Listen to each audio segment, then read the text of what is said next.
Oh shit. I forgot to change off the novel AI stuff. If you donate, it's gonna play a treasure noise. Don't do anything yet. No, the text-to-speech won't work. No! Oh, they're giving me money. No! Stop! You ran for it. Thank you. And Luminescence. But yo, what's up? I see your message. I'll read them for a sec. Slow down! Wait!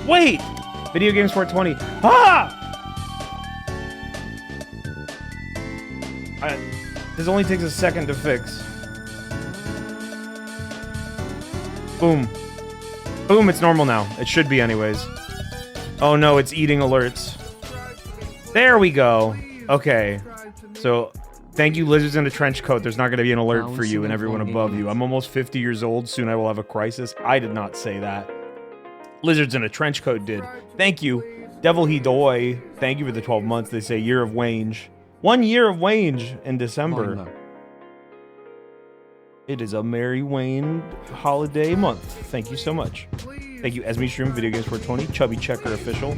The real Chubby Checker. I'm so stinky, but I won't shower yet. How are we doing, everybody? Twitch.tv.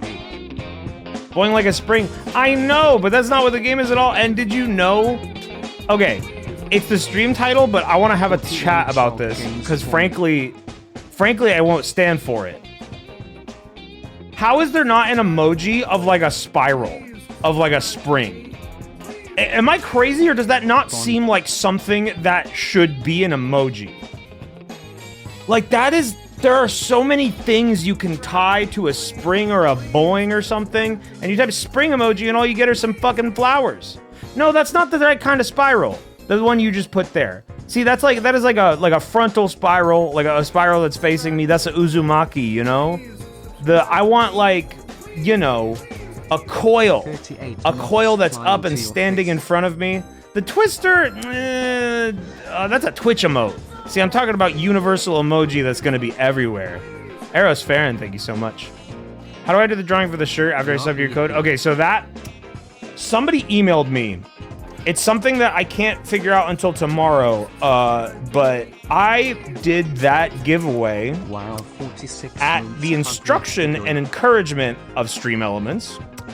It might be illegal, so I'm trying to figure out how that's going to work. Absolute worst case scenario means I have to enter every single person that bought one into it, and meaning I just have to buy all of you t-shirts. So, which, you know, that's actually doable. It just means I have to buy a bunch of t-shirts, which I should be able to do. Yeah, we're gonna figure that one out. So stay tuned for that. But at the very least, t-shirts will be given in some capacity. It's either I have to give them to everyone, or I have to make it like so that anybody can enter. But then that makes me a liar to the people who I was like, yo, buy this thing, you might get a shirt. So I have to figure out like what the fuck they were thinking when they told me that. So we will see, but I'll make sure to do everybody who did it right in some way, shape, or form if we have to change the system. Worst case scenario, I'm buying a bunch of shirts. It's not that big a deal. It just means I'm like, you know, I'm taking a little overhead hit on any of the kickback I got for that. But today we're not focusing on the sponsor stuff. That is only 2 streams this month. No, Wolf Clock, I think it was fine. Also, if I remember, when I do a stream that has songs that are likely to get copyright caught, if I transfer it to YouTube very quickly, YouTube is way more lax about it than Twitch. Twitch will mute your shit. YouTube will just be like, hey, there's something in this vid. We marked it. And because I don't monetize the VODs channel, it never really causes me problems. So yeah, I'm mad about the lack of a spring picture that I can post anywhere online. PK Moogle, thank you. Play this game, haha, smile. This game is cool. Wayne, you see the Sorcerer teaser for Darker Darker? Of course I did. Yes, I did. Yeah, that shit looks cool. I'm excited for White. I'm also excited for the randomized map. That's going to be very big for that game. That game needs that shit desperately. I have not streamed that game once since I got super into it. Is that the game about Copper Powder? Yup. Actually, honestly, Copper Powder is not as much of a powerful force as it once was. That shit got weaker.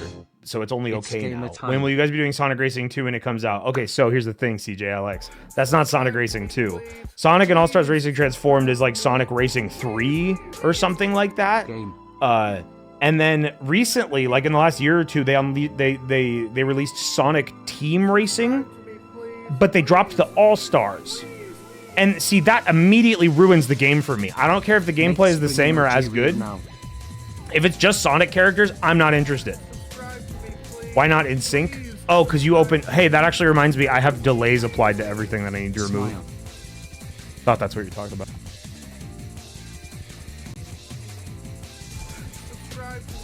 All right.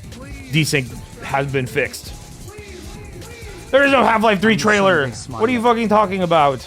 I did see someone, I think it was somebody who I'm either mutuals with or like is a fan or something, posted a video of like they had a soundboard open while they were watching the Game Awards with their friends. And right when Jeff teases a big trailer and doesn't say what the game is, they hit a button to play CP Violation.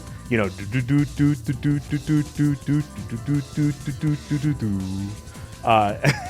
that's such a prank prank. I wish I thought of that. See the new Young Scrolls? I don't like keep up with Young Scrolls. I like some of the stuff, but Super Warp. Yeah, that's the thing. Team Sonic Racing I had no interest in. The new Sonic Racing is called Cross Worlds, which like that could be something we would like, but like if you're not gonna have like Ryu Suzuki and like Joe what's his name? What the fuck is Joe Musashi? Is that what it was? The fucking shinobi guy?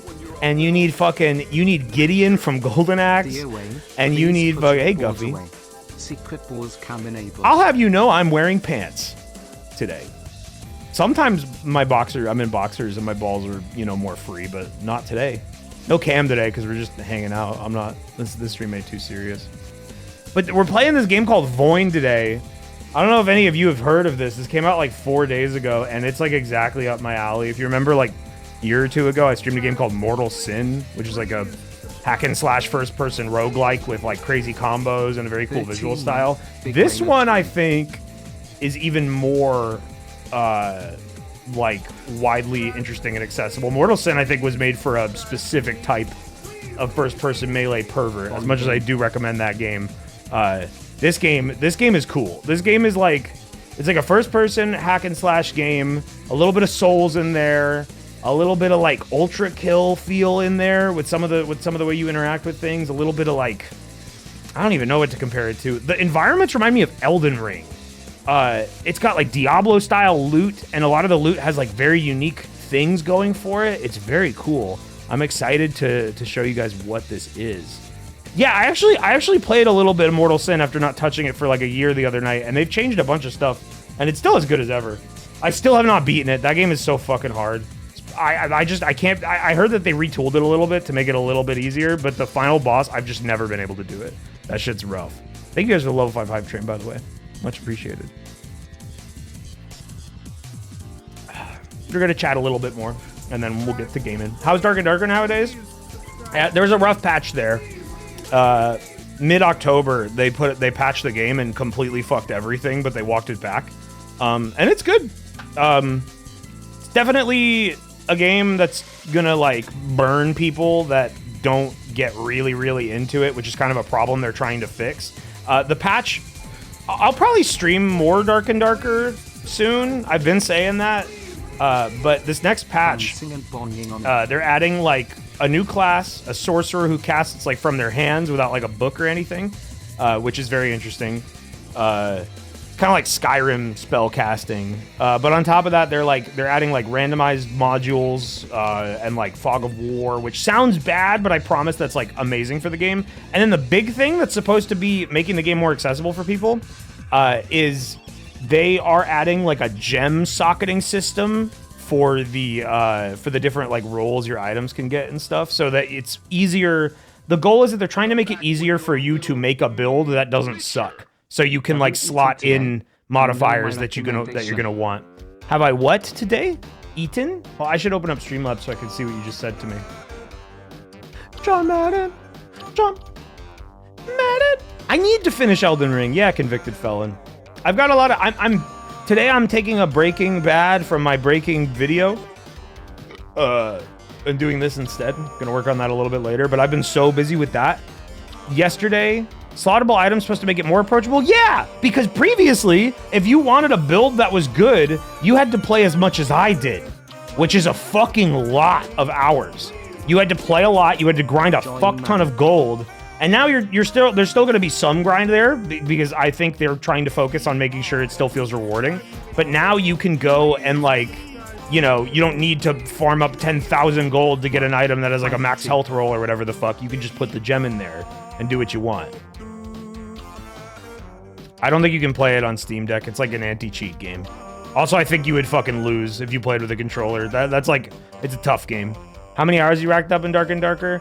I can't say for sure because I've left the game open overnight many times, but last summer when I was like really depressed this last summer, all I did was play that game. All I did was play that game for like 3 months straight. I put like 600 hours into it across 3 months. Very bad. Don't recommend it. I do recommend the game though. It's very good. And I have more than that at this point. But I haven't been playing it a whole lot lately because I've been busy. Since like September, productivity has been a huge uptick. But I did still get a good chunk of time in it. This wipe, I reached the max rank or whatever. It's a really fucking good game. And I wish more people would see that. All my friends hate it! But you know, we live, we move on. We play our games alone, in the dark, with no one. Are you gonna try new Helldivers update? Yeah, I want to check that out. I like the blue guys look cool. Cars sounds fun. And I like that the blue guys and the planets they're on are in like a city environment. I think that's a fun area to do that shit in. Val Critter, thank you. Is this DK rap? No, this is not DK rap. This is from NFL Blitz 2000. Yeah, Mira's the big Helldivers fan in our group. She definitely played more of that than any of us. So yeah, just in regards to things like coming up, we're looking at this game. We have a couple games that we want to play as a group 39. that we've been like trying to organize days to do. I talked on one stream that like we were interested in that Death Note Among Us type game. I still want to do that, but I'm not sure when the fuck we can make that happen because that requires, you know, a lot of people for those sorts of things. It's always, I fucking love these social deduction games, man, but it's way too hard to organize all the people for it. We still never got Scorpy to play Dale and Dawson. That'd be a lot of fun. There's this new game out called Kletka. Anybody play or hear of Kletka? Y'all know Kletka? Okay, check this out. I want to show you. I want to show you guys the trailer for Kletka. But I'm trying to get people together for Kletka. It might happen on Tuesday, but I'm not sure how many people are actually free to do it. Look at this. Look at this Kletka. Look at this shit. You know, more than anything, I want you to hear this trailer because it's what sold me on this game. I'm in Japan right now and I can't believe I managed to catch a stream. Yo! Hope you're having fun. I want to go to Japan. Thank you, Apparelli. Thank you for the Dersh. Yeah! Fucking Gabber Legal Company. I don't know if the game actually sounds like this or not, but this is very much like a Lethal Company type beat. And the music alone in these trailers makes me want to play it. Fuck yes!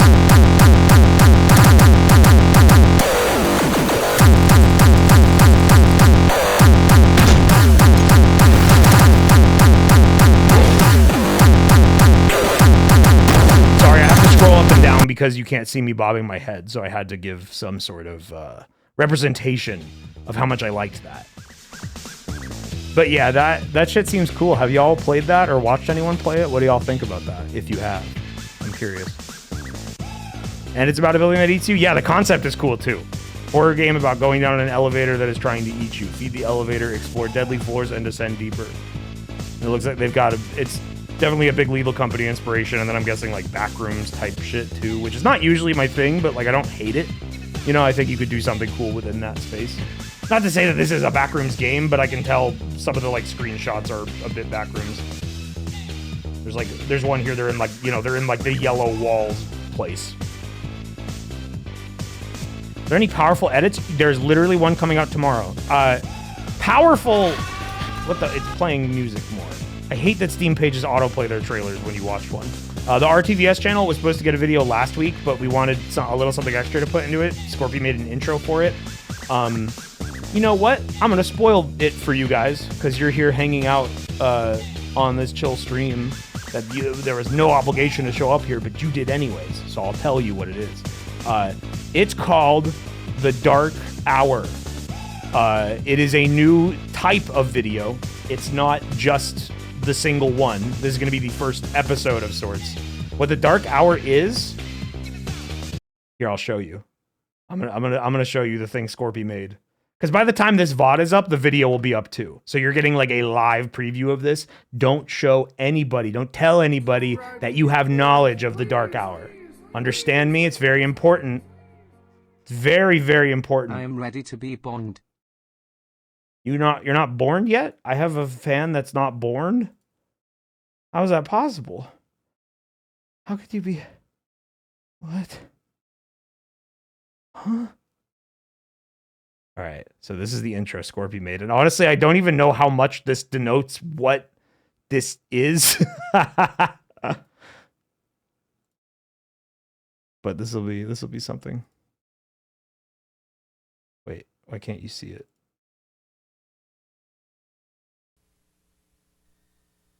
Oh, that's so big. Hold on. Wait. Okay, I'm going to pause that for a sec while you read that and regret it. I'm not sure if I'm stretching this or not. Reset, transform. Okay, yeah, no, it's 16:9. So here's a little preview of what's coming to the channel tomorrow.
This is adorable. Okay, now who can tell me what that video is gonna be?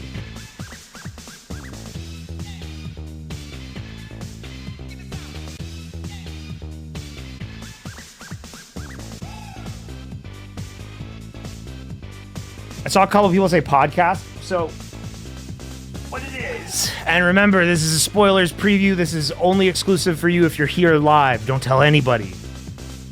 The Dark Hour is an idea that I had after a specific night on Scorpy's stream when I realized a trend that happens. If a stream goes too late into the night and a lot of us are hanging out, it gets weird. It turns, the streams very consistently turn into like extremely funny, long late night talks about like anything. And I was like, wait, why don't we should like make this, it's like we've effectively made a podcast that we can't make intentionally. It's a podcast that cannot happen with like the direct intent to make it happen. They only happen accidentally. They only happen when there's like late night energy. So I was like, let's make this thing. Let's call it the Dark Hour Podcast. And we sort of dropped the podcast thing because it's like, it's sort of a podcast and not, but it's called the Dark Hour. The Dark Hour is going to be a series specifically of edits of those sequences of time. Those periods of time during those streams where it gets late and where it gets weird and funny. No, it's not a talk show. A talk show would be like, it's just streams. Like these all happened. You can go see every single one of them that's going to go up, but we have like 4 or 5 different stream clip ideas. You and the other RTV boys should stream this on your Twitch channels to get more eyes on it, maybe? What do you mean? The game we're playing today? You threw me off. I'm not sure what you're talking about. This video? Well, this is going up on the Radio TV Solutions channel, which you can find at youtube.com/@Radio TV Solutions. I'm not sure what that person was talking about. That completely ruined me. Any chance you could put these up on a proper podcast feed? No, because there's like a video component too. It's a YouTube video. You're gonna like there isn't, especially this one. There's like some gameplay at the start because it starts with like us playing a game. And it's like the first one is going to be one of Scorpy's Kingdom Hearts streams. So the very first bit is like has a little bit of Scorpy playing Kingdom Hearts, but it's mostly focused on like the shit that we're talking about. And then like 50 minutes of it is us just looking at one screen. And then the video component is like occasionally I put up like pictures and stuff of like relevant stuff. It's very much just like a podcast. We could maybe get it on the RSS feed.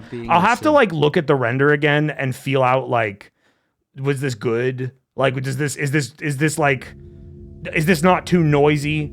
Because that's another problem too, is these are coming from streams where there is not like an audio standard. We're all just in a Discord call. So like some of the clips, we don't sound amazing. You can tell what we're talking about, but like it's not podcast audio quality, and it never could be. It never could be. Think you put videos on Spotify? You can. I don't know if we have the means to set that up. Anytime an RTS feed stream devolves into talking about jacking off is good. Did we talk about that? I edited this video and I don't even know if we talked about that. Petition to include the rant after you watched Bill and Ben on VHS viewings? Hold on, let me write that down, because I don't remember that. And I actually, once this was released, I was gonna go and ask you guys, ask the community if like, hey, does anyone remember older streams where this happened? Because we don't remember them all. We have a couple in mind, a couple from some of my streams, a couple from some of Scorpy's streams. But the Bill and Ben one, I have no memory of that. You should stream this on Justin TV. I should do that. Bill and Ben Flower Pot Men post rant. All right, I wrote that down. We'll have to check that out. Ending of Lies of P stream. See, that one, I'm not sure about that one. Oh, wait. No, I do remember what you're talking about. That one, I wasn't involved in that because I was turned into a puppet, aka walking my dog. Right. Yeah, I'll have to look at that one.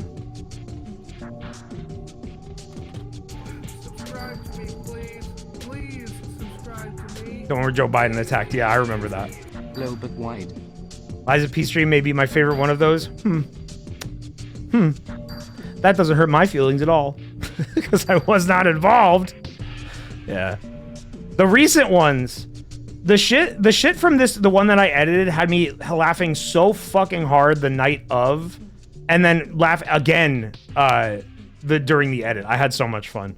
I think you guys are gonna like this one a lot. So there had to be one of those from the Tulip streams. I don't know about that. The ones that are probably gonna come from my streams are like from the 24-hour ones.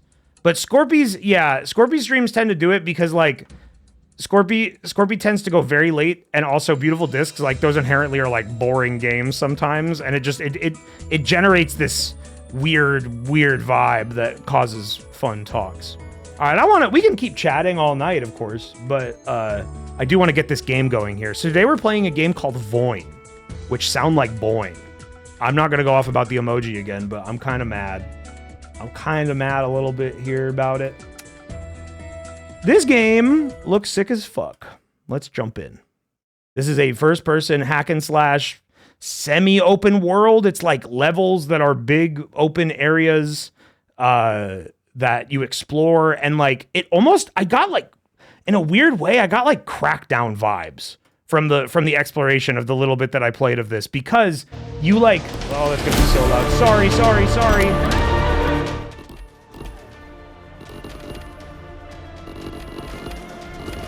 Right, that's good. 28%. Why isn't it capturing on screen? That's why. There we go. VOIN. I can't hear my VOIN. So yeah, I got Crackdown vibes a little bit because like they give you a very freeform movement option and just throw you into these like big open environments, and you gotta climb on top of shit. You gotta climb on top of shit and find like power-ups and like motes of power that will give you like rank up abilities. And as you can see here, the different levels, we can go to all these countries. If we want to go play in Brazil, we can do that. We want to go play around in Germany, we could do that. But for now, let's go to Hadricon, my favorite country. Or actually, hold on. Let me, this is where I was playing before. Let's make a new save first. And I'll show you guys the intro and the tutorial. This is all made by one guy, one developer. Lightning. So here's the setup. Oh, the motion blur. Oh, I can turn that off. I didn't even really notice it when I was playing it before. And you are the pinnacle of my creation. Rise now and serve me and the world. Rise now. It might just be me? I don't know. This looks like a Drake and Josh game. Hey, this game's cool. It's not a Drake and Josh game. You don't know what that term means if you're calling this a Drake and Josh game, and I could say that as one of the progenitors of that word.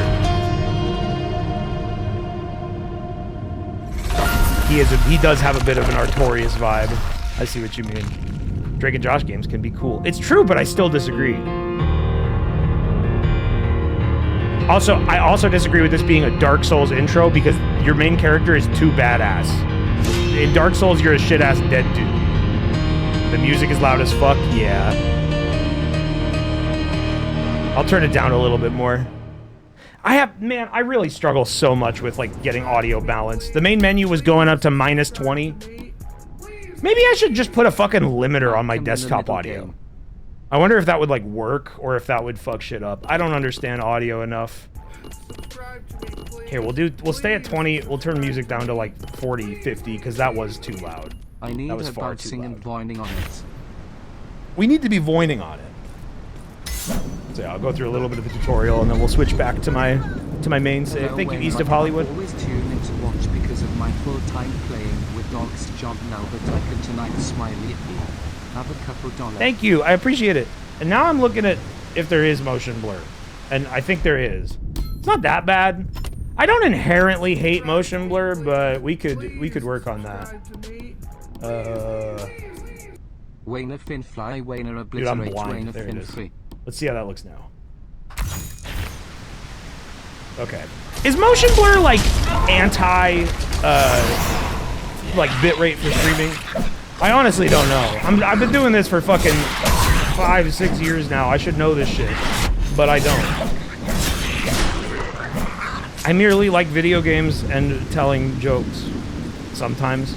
So it's better not to have it. Honestly, I don't notice that anything is gone looking at it now, so, you know, we could keep it off. Why are you grabbing their meats? Have you never played a game and killed an enemy and picked up a red meat? That's pretty typical. That's pretty standard. So, yeah. First-person melee game. We got good hit feel. We got good hit stop. We got dashes. We got a heavy attack. We got perfect dodges. The enemies grow yellow, and then you dodge away from them to get iframes. Which, this is something similar to, like, what Mortal Sin did. If y'all remember watching me play that, if you did. But this one I like a lot more, because if they're off-screen, you get this, like, very noticeable side-of-screen indicator that you're being attacked. Way easier for me to react to that than it was in Mortal Sin, where it was, like, just a yellow dot appeared. I could never consistently do parries and dodges in that game. But in this one, it feels a lot better. Except I'm getting hit by the babies. I think these things might be called Orv's Rats, but I don't know. I picked up a number of items in my playthrough that say if you kill an Orv's Vat, you will get a bonus points. And the game has never told me that these are Orv's Rats. So I don't really know. I don't understand. Light attack, heavy attack. That's how it works. So yeah, I mostly wanted you guys to see that intro cutscene. The other thing that you can do, and I don't think I have to wait for the tutorial to tell me this, is like, in combat, you're a little bit restricted in your movement. If you put your sword away, you can just like fucking teleport all around, which is super fun. You can use it to navigate and also to like initiate combat and get that thing they showed off at the start, where you like jump up and land and do like a lightning strike. Why did it didn't work? Is that not high enough? Hey, fuck it. I'm going to a different save file. Let's go play the actual game. So then, after you escape the tutorial, I've only played 2 levels so far, but they're all like this. These big-ass open environments, which kind of worried me at first. I do like how this looks. Like, this looks pretty cool. It gave me, like, Limgrave vibes, right? Y'all see Elden Ring here? Because I definitely do. Or, like, a little bit of Skyrim, I guess. But there's more color. So it leads me to lean towards Elden Ring. That Elden thing.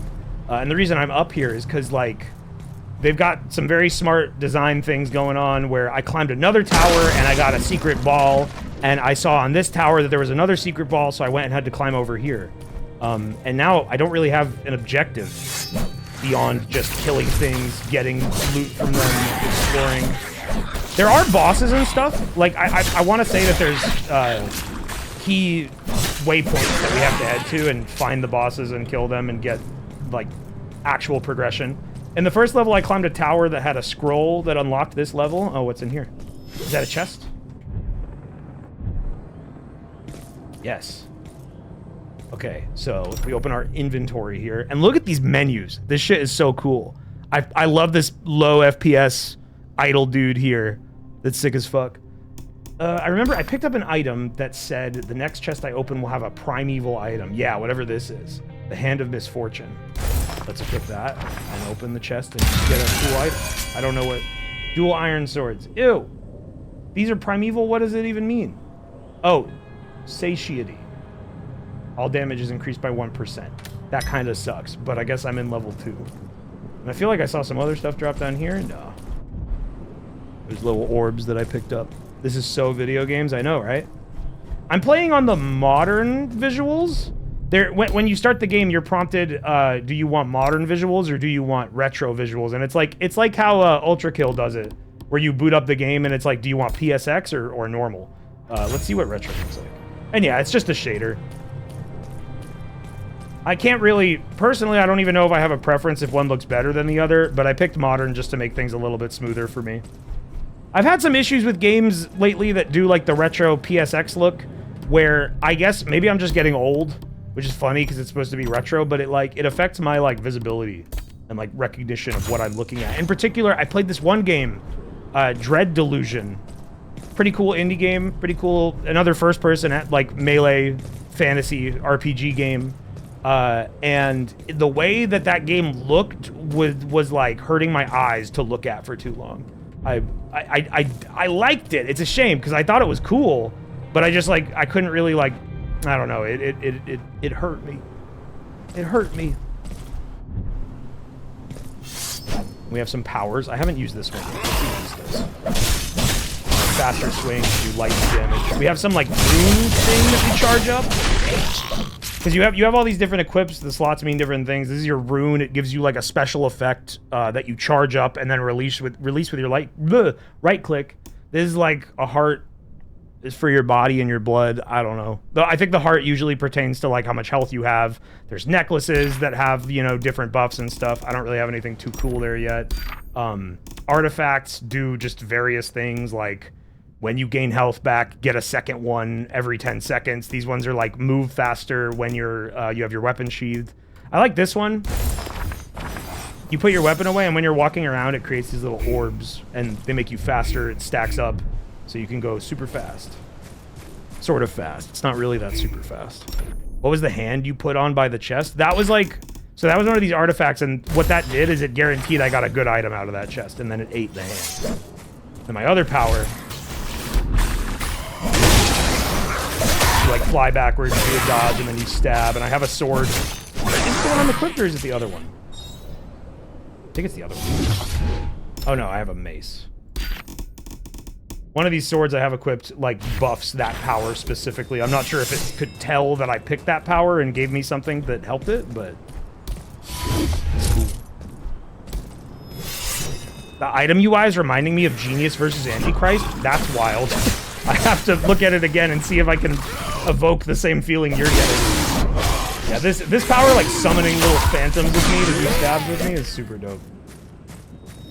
I really like this game's aesthetic so far. The little, like, icons for your stamina charges and your knockback charges at the bottom. The little 3D spinning sprites. I fucking...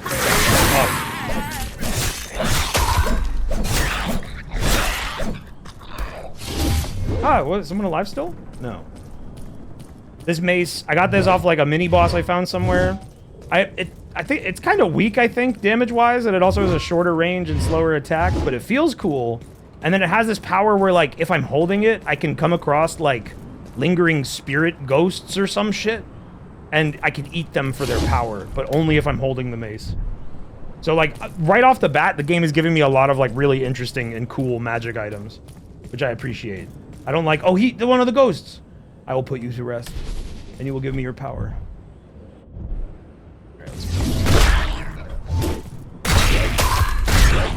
Only thing I don't like is I feel like I should be able to cancel a melee swing into my power, but you can't. You have to be done, and it gets me hit. Gotta rebind some of these controls. Alright, let's see what y'all were talking about. This reminds you of Genius versus Antichrist? What about this? How are you getting that? The other item menu. So this? I'll say the colors remind me of Genius versus Antichrist. It definitely has the same, like, layout, at least at the top and bottom. You know, with the interface up here. Hold on. I gotta turn on the fan. It's getting hot in here.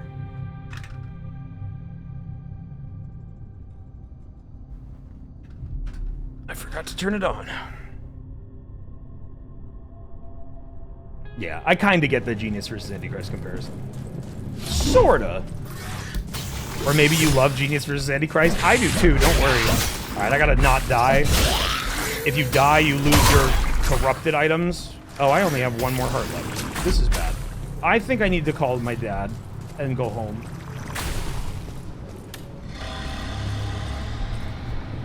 So yeah, when you want to leave, The you light look up pierces the and you sky, ask your dad drawing a to go thread home and pick you up. straight to Amarect. Walk its path, and the tower will welcome you. Let's go. Let's follow Master's word. See, the mechanic of looking up to ask him to go home, I thought was very quaint, but I dislike how it, like, you have to go somewhere else. I want him to just pick me out of the world from right above me.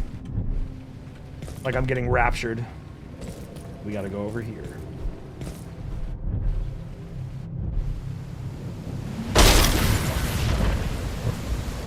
This takes you to, like, the hub world, which this, I don't know how I feel about this hub world. It looks very cool, but you'll see in a second the weird issues I have with it. So, like, this is where you go to, like, spend your shit and manage your items, but instead of anything being menus, you have to walk around. And they do give you a little bit of, like, you know, mobility to make it faster, but, like, to absorb my experience, I have to jump through this gate. And that makes me level up, which is cool, but a little cumbersome. And then to do the rest of the stuff, we have to go into this molten cathedral, and every item management thing is, like, at these orbs. You gotta walk around and use them. And it kind of, like, it kind of leaves me, like, a little bit confused when I'm like, okay, wait, is that what this does? You have to walk up to each thing and be like, okay, what is this gonna do? What is this gonna do? So this boosts, this, like, ups the rarity of your items, I guess? But I don't know which of these. I like this thing, so I'll spend money on this.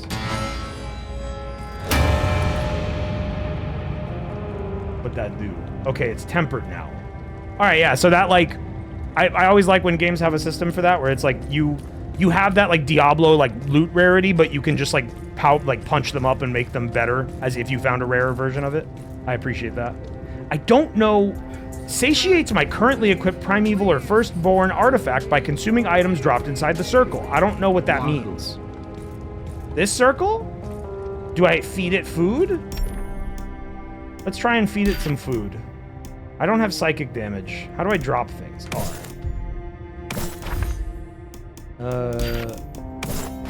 Okay. And then I think I have a lot of weapons that I'm not using. Yeah. Drop my first sword. Drop my black razor. I'll keep that, I guess. I have 2 of these now. Alright, eat all that. What? Oh, you have to feed it rare stuff. Oh, wait, where'd all my shit go? Oh.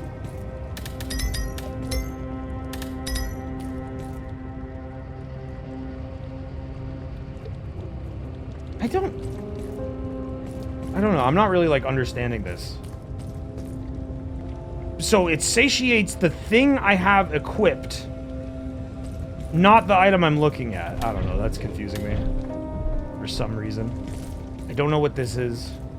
Symbiosis Higher Socket. Transfer the first enchantment from the item below to this item, replacing the second enchantment. The lower item is destroyed in the process. I have to jump up there to put the... Combines 2 fully satiated primeval items into 1 firstborn item. This... I don't know why these systems are hurting my head. These are like typical enchantments. This kind of shit exists in other games, but it is like fucking me up here. Cleanse all corrupted equipment. Okay, yeah, that makes sure that anything we just found will not be lost anymore. And the bells have rung. Hall of Reflection. Where does this one go? Vestibule. Was there anything else in this place that I can do? Saying that the item needs to be high tier. I know, but like, why is it up there? Why do I have to jump on this thing to put it up there? It's literally like the physical placements of these things is what's throwing me off. This room is so big. Is it really just that one gate that matters? Or maybe there's other secrets around? Because it's high tier. Well, it confuses me. Nothing changes about that. Too much too quickly. Yeah, I think that's the other thing. It didn't like walk me through exactly what I would want out of that room, so it kind of throws me off. What happens if I go through the gate again and I have no powers? And what does this do? Recharging sphere. What did I recharge? What? Wait, I have to keep doing it? Not enough Ichor. Okay. So I'm level 4 now. What does leveling up even do for me? I can't go to the character page.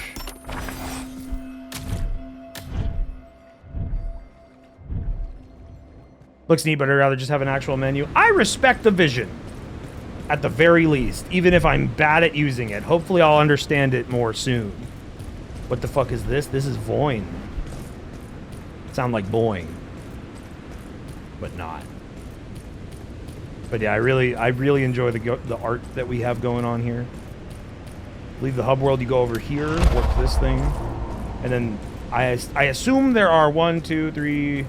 4, 5, 6 big worlds that we can explore. I think there's probably still more shit for me to do in the first world. I don't know if this is something I want to fuck with yet. It hasn't talked to me about what these do. I mean, I know what they do. It tells you outright. Makes the game harder. But I don't know if it's, like, good for me or if I should avoid it. Let's try upping it. See if I can handle it. And we'll go to World 1. Blackbeard, thank you. VOIN magazine. It's funny, Diekid Gay. I thought about making the title that exactly, but then I got kind of caught up on the spring emoji rant. I got pissed off about that.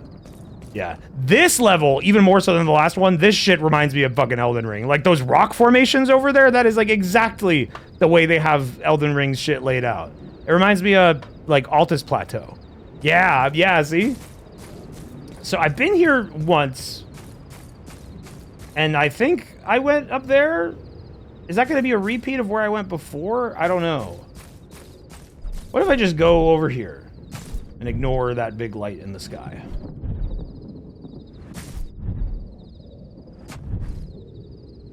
What's this? There's some kind of light inside of a box. Sir, there's a purple over there. Well, I don't want purple. Shattered Shrines Ruins. Okay, there's definitely things over here for me to do. Activate my runes.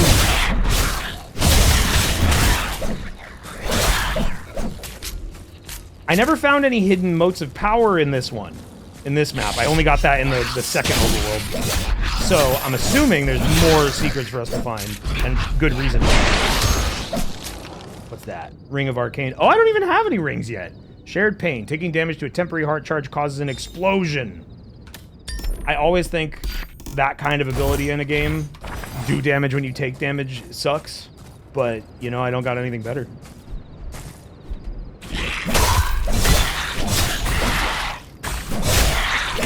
So you can pick up, like, the red balls to get your health back, or you just get health back when you swing. It, like, slowly recharges your health.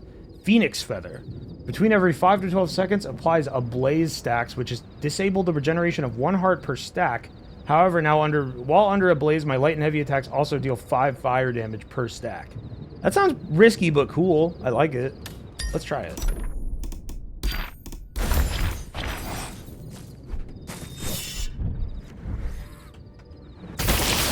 What? Why didn't I get my shield like...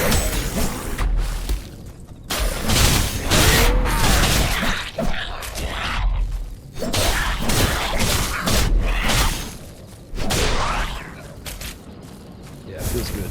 This is like exactly my shit. Emerald Heart. Receiving damage gives you Revitalize, which gradually recharges the heart. Okay, that's good. That's the good kind of take damage, get a thing. My hearts are being burned. And they're being blocked out. How do I... when does it go away? Do I need to unequip the necklace to heal now? My necklace is scaring me. My whole body's on fire. When does it end?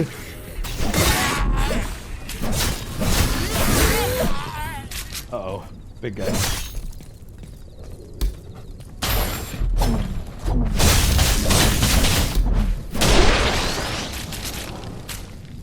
Alright, this is too scary. I can't wear that anymore. But I'm still burning! Okay, it's slowly ticking down now. That shit seems like... Yes, that's what I wanted! WAYNERADIOTV. Yes. Look at these fucking colors, chat.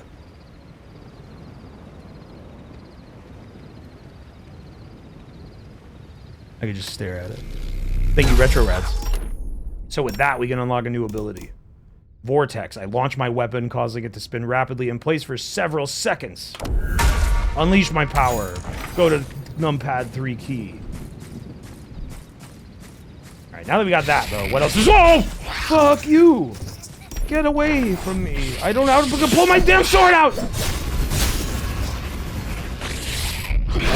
I kinda wish I could move it, though. The way my hands move when I'm doing that looks like I should be able to, like, redirect it. Now that I have all 3 abilities, I'm wondering how I unlock more of my hidden potential. Because I got all this shit. I have yet to find out what I'm capable of. The bitrate does not like this game. Ah! Yeah, it makes sense. I imagine Mortal Sin was even worse. But, you know, that is the price we pay to play the games we love. Mortal Sin had, like, a streamer mode that made the game, like, more monochrome. I don't think this has anything like that. Yeah, this is what I was talking about when I got, like, Crackdown vibes, is I climbed something like this without being told to do so, and I was rewarded heavily for it. But doesn't seem like this time around I get anything for being up here. But there's more places to go. Although, while we have this verticality, maybe there's something over here. There are more rooftops to stand on. It's fine when you're just walking around, yeah, but then when I fight, which is like the actual game, it fucking dies. This looks sick as hell. Really like the sound design? I love the design in general. Game looks fucking cool. Like, I love these menus. I like the character design. I like the combat. I like the sound design. The world is pretty much just Elden Ring, but it's not that bad of a thing. Now, this could become bad if I start walking around. Hey, but you are... Okay, you're border... I'm not serious when I say this. You're borderline on infringement here, dog. Look at that. I was talking about the rock structures. Behind that, there's a gnarled, mangled dead tree. That is just fucking Elden Ring. Let's go fight the rot tree spirit. Oh, I see a box. This looks like a trap. It is! It is! There's invisible guys! No, you don't! What?! Oh! These guys killed me once, I'm not letting it happen again. Oh my god.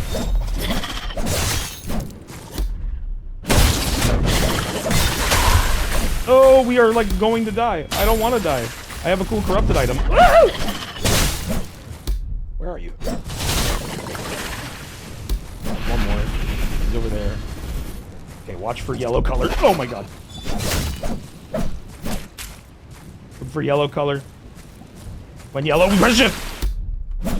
What the fuck? They're not just invisible, they like stop existing. Did I kill it? Bro, I'm on fucking edge. Ah! What the fuck?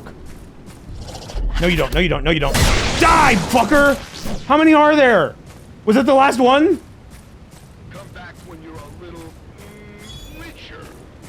Man who lives in Dallas that's just the red sees color. trees and rocks again. Wow. Elden Ring. No, you fucker.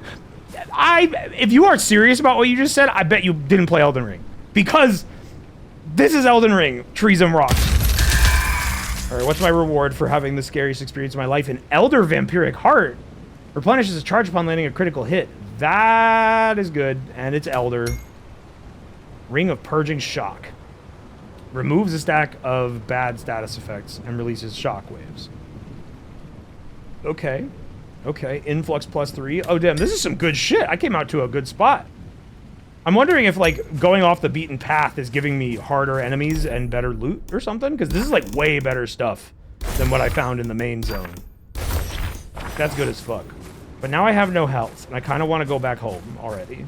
But maybe I can find, like, a little baby enemy to beat up on and get my health back.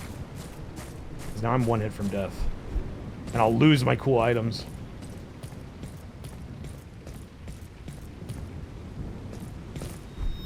Trying to take it slow, because I'm terrified of invisible demons. The stars do not What? favor your steps there, lightning.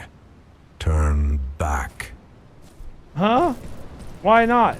So is that an invisible wall, or am I just not strong enough to go that way? Okay, hey, alright, first critique of this game. Why do that? Just make the environment not giant. The threads What? of fate do not He's fucking lead pulling that me. way.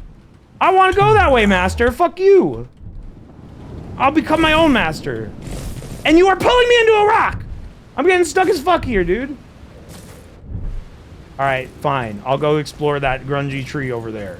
And you better not pull me on my leash. Asset theft and shit like trees and rocks from other games is fine. Looks better than asset flip shit. I mean, this is probably not theft. As much as it does look like Elden Ring. I wouldn't be surprised if this is asset. This might just be like an environment they got from a store and they focused on the gameplay and the other design. Would not be surprised if some asset store, asset maker made something like this. After Elden Ring came out. There's nothing wrong with using fucking asset store stuff. The only time asset flip is a problem is when, like, the sole purpose of the game is using things you didn't make to just try and trick someone into buying your shitty game. Go up, go up.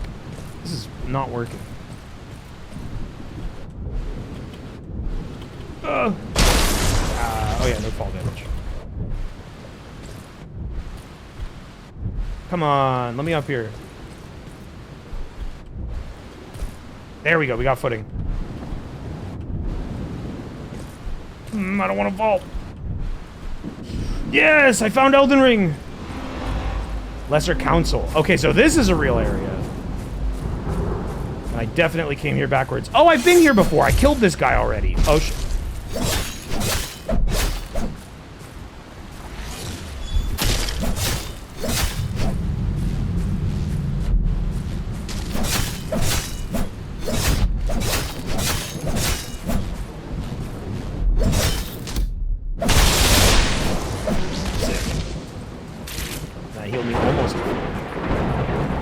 So I have been here already. This like cathedral over here is the main zone for this level.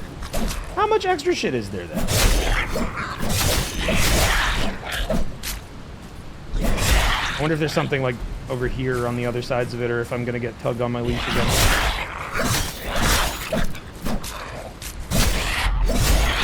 Stock lightning sound from Roblox. Ah, I see you also are a stock sound recognizing enjoyer.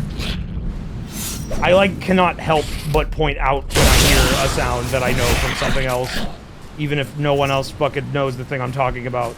Like, for instance, in X Anima, when you hit a female opponent, they make the exact same fucking sound as the harpy in Dark and Darker. I also constantly, if something uses a sound that's in the Source engine, or like Half-Life 2, that shit sticks out to me like a sore thumb, and I, like, have to say something. Even if no one is around me, I have to talk to invisible people and say, ha, that's the sound Ursa from Dota 2 makes when he uses Overpower. And then the ghosts all clap for me.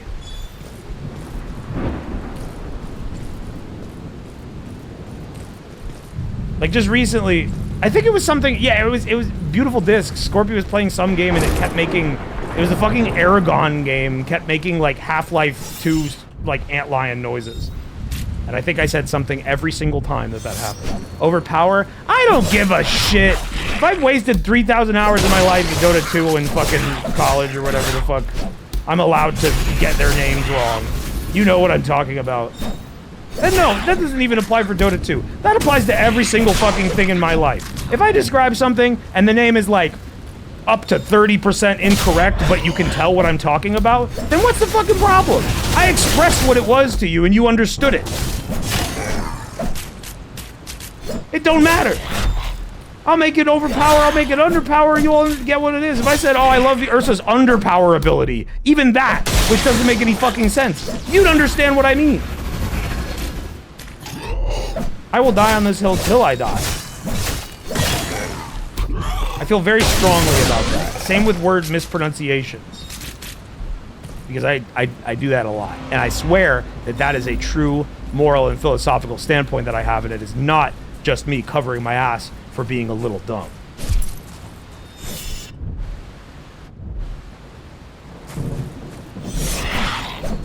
You know, I have a kit.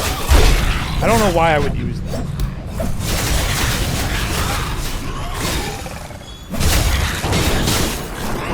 Whoa.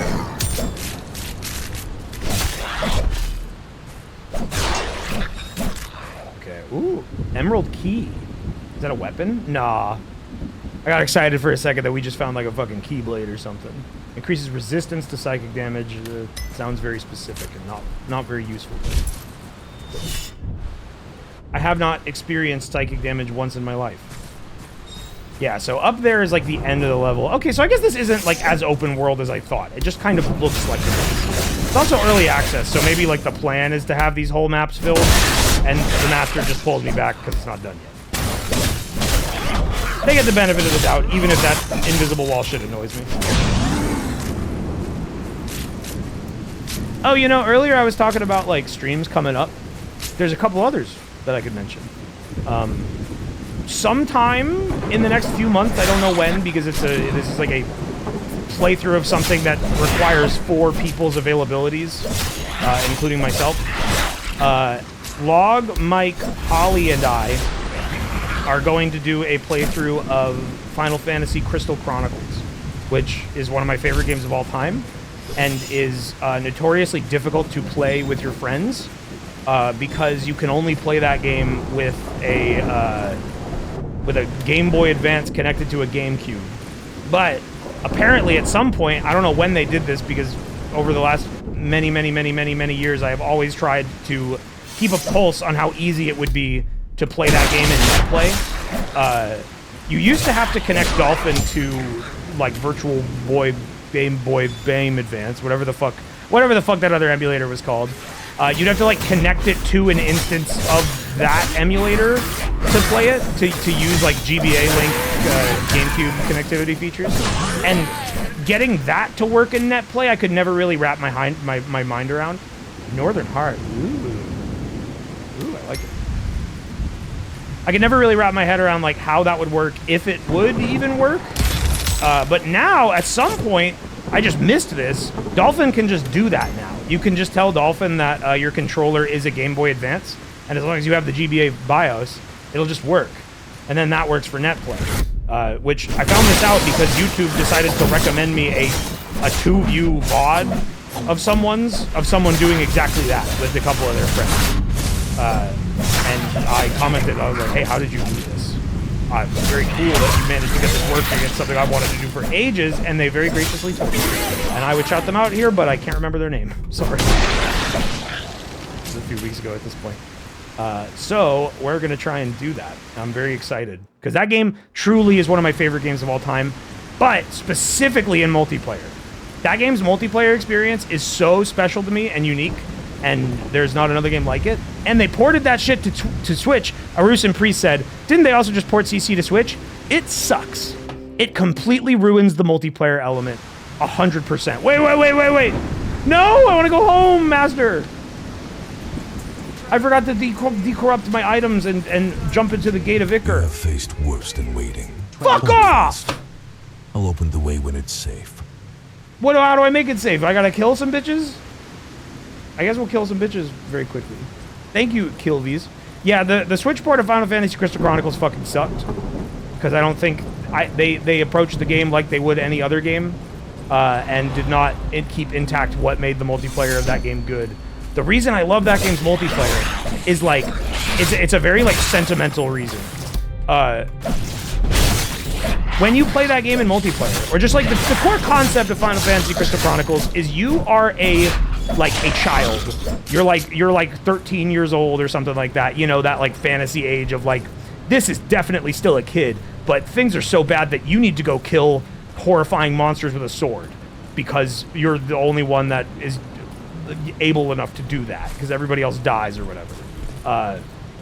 So you're like a kid and you need to protect your village from the miasma by finding a tear from a crystal tree. And you need to find 3 tears once a year or your entire village will die. And it is a very cool concept and setup for that game because the way that game is laid out is like you have your home village, which you start at and go back to every time you get all your crystal tears. And you set out in like a caravan pulled by little orb cow things.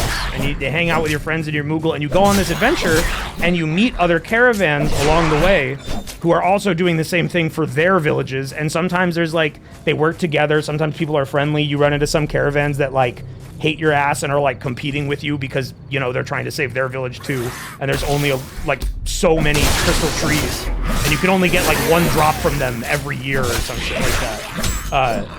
And when you play in multiplayer, all of your friends, everybody that's playing with you is from that same village. And the reason that that's so cool is because you start the game and you have to pick your family. You pick your family's trade. Fuck, it's these fuckers! Did I kill it?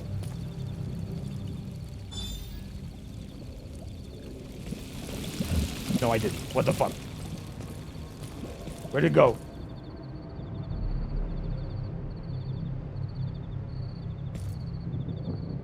What the hell?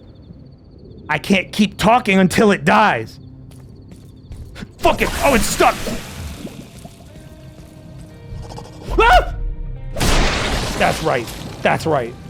I'm not scared. Ugh. Okay, what was I saying?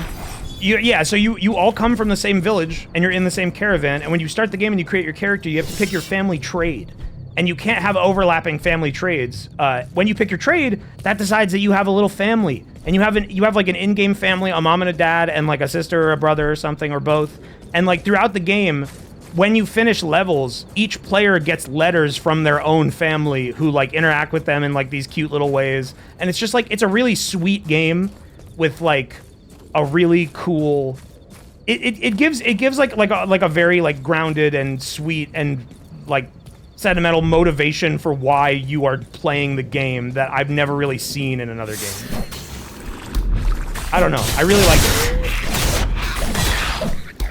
So, like, the interactions with your family, like, they aren't, like, the most amazing, well-written things. It's very simple.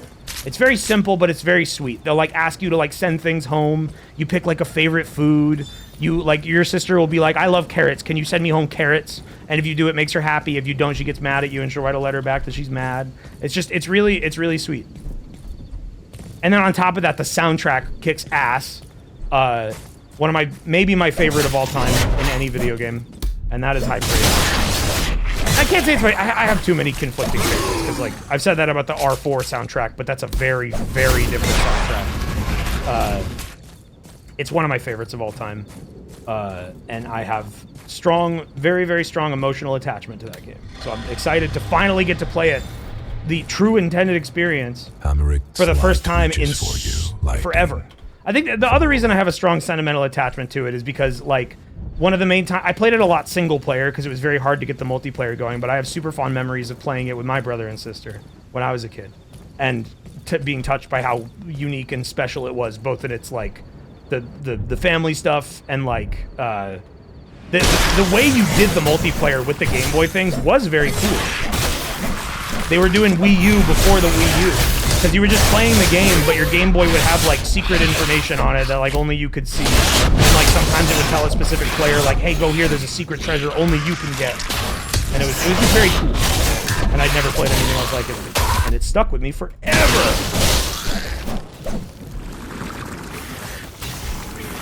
So we plan on doing that. And then the other thing, because I said I was talking about upcoming things on stream. Okami, Okami, Okami. The Game Awards, they announced Okami sequel, a sequel. And I've never finished that game. It's one of that is another of my favorite games, but I've never beaten it. I've only gotten to the point where, as a kid, I thought I beat it, and then it kept going. I didn't get much farther than that. I might have done a dungeon or two after that point. And I figure, why not just stream that? It would be a long-ass series. Yeah, Okami feels like 2 games. Yeah, it's gonna be long. You know the end. I know what the ending sequence is like, and I know what the final boss is. I don't really know why it happens. I know that the song is fucking amazing. But I don't really know, like, exactly how it goes down. Not enough Icker chat. Oh.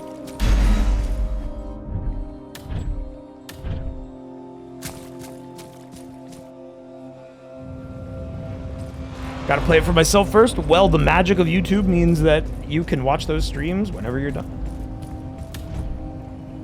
Yeah, I might honestly, depending on Tuesday, if we don't get enough people together to play that other game I showed off, Kletka, that might be what we do on Tuesday, is start Okami. Hopefully it won't become another game that I don't finish. That would be bad. I have to stop starting games and not finishing them. But I am taking... It is an extremely long game that I'll be taking on. So we shall see. I love milk. If I don't finish it, you all have to promise not to hate me. Or else I'll leave Twitch forever. Oh, I have just a better version of this now. I want like a way to sell my shit. I want Icker for this stuff. My key, what else did I get? I know I had like an Elder Heart. That was pretty cool. Right, I have the Elder Vampiric Heart, the Ancient Northern Heart. The Vampiric Heart seems better. 9% chance to absorb a hit without losing a charge. I would rather have a chance to replenish a charge when I get a crit. I think I'm critting more often than 9% of the time. Well, because it's like I'm swinging a million times, right? But how often am I getting hit? A lot, I guess, but 9% only when I get hit instead of however much percent every time I swing. That's better. That's better. Oh shit, the Okami port is only $5. I guess it makes sense that it would be on sale. But yeah, the PC port is the one that I'd be playing. I don't think there's anything wrong with it, right? I think it's pretty solid. Outer Wilds, I do want to finish. I am like finishing Lisa and Moon RPG. Those are difficult things to go back to because it's like starting in the middle of the game. But Outer Wilds, the nature of that game, you're always starting at the start. So I just have to recall what I did and then go from there. And also Outer Wilds VR was very, very cool. I do want to go back to that. That shit was awesome. Yeah, that's in the cards. I don't know when. I need to get my VR setup back up because I have a bunch of VR games that I just am sitting on. I think I told y'all already one of the first one that I'm gonna stream when I get my VR shit back up in the other room. Right now the studio is a fucking mess from Pizza Tower and a bunch of other shit. It's like there's just so many like boxes and like the green screen is in shambles and oh, and Nosferatu, we used it for that. There's still a bunch of things in there. Whenever the studio room exists for one sole purpose in my life, so whenever we do a big project and then I don't have anything in the cards for it for a while, it almost gets like trapped in time for a bit, where things that were set up for it will just stay there until I need to remove them. And it's kind of it's fun for me to like look in there and be like, I remember that. I remember when Trog was sitting in that chair and looking scared in a cowboy hat, and I couldn't see it because it was pitch black. Did they ever get back to you about that? About what? I don't know what you're talking about. The butler? What butler? I mean, there was a dark butler. Your studio room in your house? Yeah. I have, The room in this house that would be the master bedroom is that's just the studio room. I just put my bed in the smaller bedroom, and made the bigger one the studio. But I gotta move this summer, which is like, I don't wanna, but also my rent here is complete bullshit. I've had my fucking rent jacked so crazy high here. I hate it, dude. Fuck my landlord. And he's a fan, so I know he can hear me. Fuck you, dude.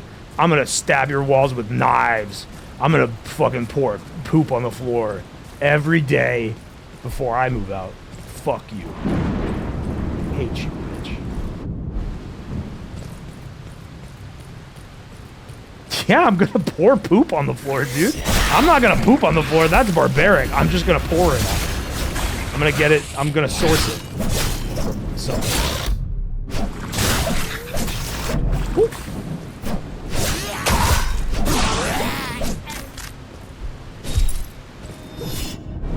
Did you already do that during the storm when you first moved in? Scorpy, what the hell did Scorpy tell you? I mean, I know he says that kind of shit to people. When I moved in, the pipes froze, and I didn't know. So I sat down on the toilet and went to the bathroom, and it wouldn't flush. That is what happened. Ow. Yo, I got a crit there. And that gave me my heart back. Or did it? Or did it just give me like a chunk? This shit, Elden Ring as fuck, bro. There's a dead tree and I see a line at the top. We gotta go up there. That looks like difficult to climb though. Oh, there's anchor points. We can use those. Oh, but first we gotta kill this. That is an omen. That's an omen from Elden Ring. Am I wrong? And he's at the base of a dead tree.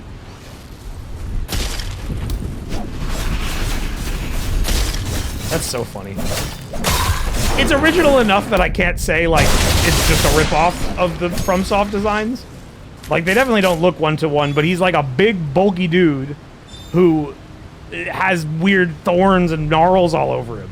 Whoa, this thing... Oh, is this a cool... This is a new weapon type. It's a big fat sword. Fighting monster filled me with anger. At the peak of my anger, I start raging, boosting physical damage by 20%. Ooh. Berserk sword. Let's unequip this mace. Try this out. We got a different swing pattern. Wait, is that the weapon? This swings about as fast as the others. That doesn't feel very slow to me. I was hoping that would be more unique. That's a little bit of a letdown. Go well. Put it away. There we go up here. And then...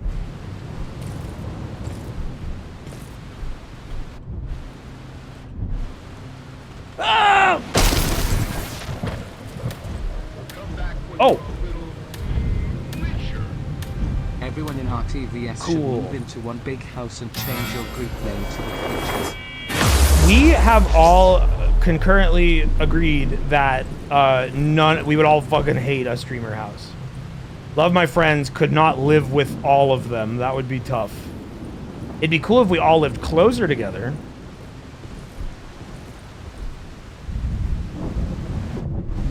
I think certain friends in the group I would be down with living with. I'm not gonna rank the livability with all of them, but the one I will say publicly because I told him and he understands. I think living with Balp would simultaneously be really fun, and I think he would drive me fucking crazy. I don't think I'd survive.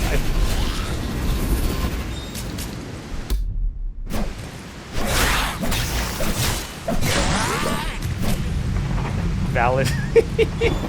Alright, now this is a parasocial question for you all. And when I ask you this, you don't need to answer me seriously. Who here thinks they could live with Valp from what you know of him? And what you know of him? Oh god. Wait, why am I scared? There's no fall damage. Maybe I can drown in the water. I don't know. Oh, there's another orb. No. Don't say no if you can't. I want to see from the people who think they could and would say yes. Here's the thing. Living with Balp, one perk, you'd eat good. Balp's got a culinary brain on him. I don't know how good of a cook he is, but he procures delicious foods, and we'll make sure of that. You like that too. Oh, I'm raging, and I have a 20% physical damage bonus. Am I invincible? What? My health? No, that's just because I was able. I want more powers. The 3 that I have are really fun, but I want more. What is this thing?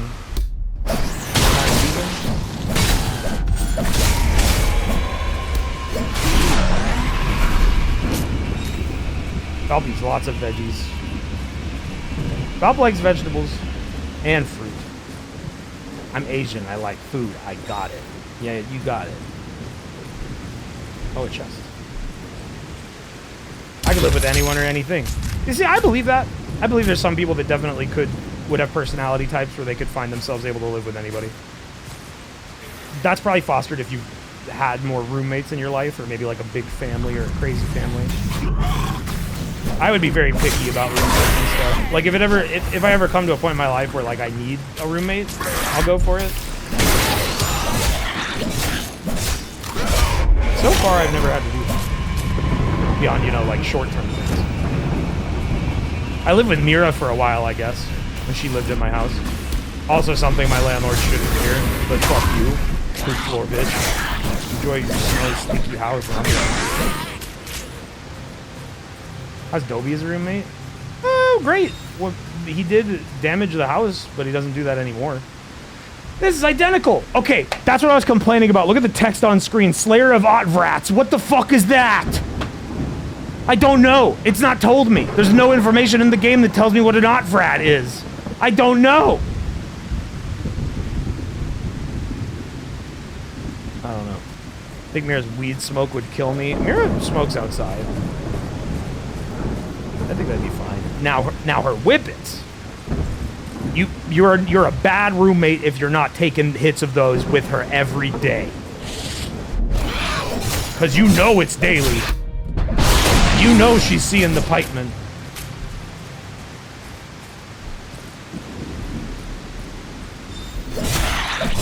No whipped cream canister is safe. Dude, we talk about it so much, but every time I think about it again. Valp brings it up a lot, so I think that's why it's always on my mind, but Galaxy Gas is so fucked up. Can't go on a whole tangent about it, because we've said all you can say about it, but dude, what the fuck? How is that like a thing? I feel like we're a few steps away from like fucking Cheech and Chong opening up Galaxy Gas stores or some shit. Like, America is heading in that direction. Food regulations are getting washed and flushed down the toilet, but you know what? Come to our store, we'll sell you gas you can huff that will make you walk through the wall. And that's A-okay. Land of the free and home of the brave.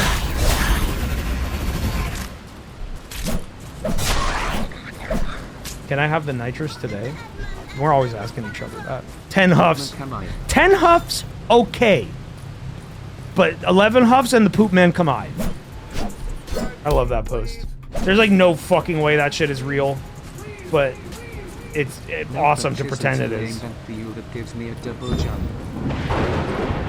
Where is the invisible man? Ah! God, this is, I swear, this is one of the scariest fucking enemies that I've seen in a game in a hot minute. God, what was that? That was just lightning, which I'm made of, so I think I'm okay.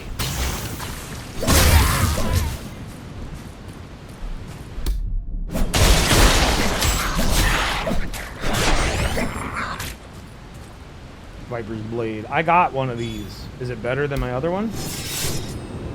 Oh no, it don't even matter. That's got some Opbrat shit on it. I don't know what the fuck that is. Wayne's being killed by the Half-Life 1 Black Ops. Oh, bro. Weird alien weapons. Oh, fuck.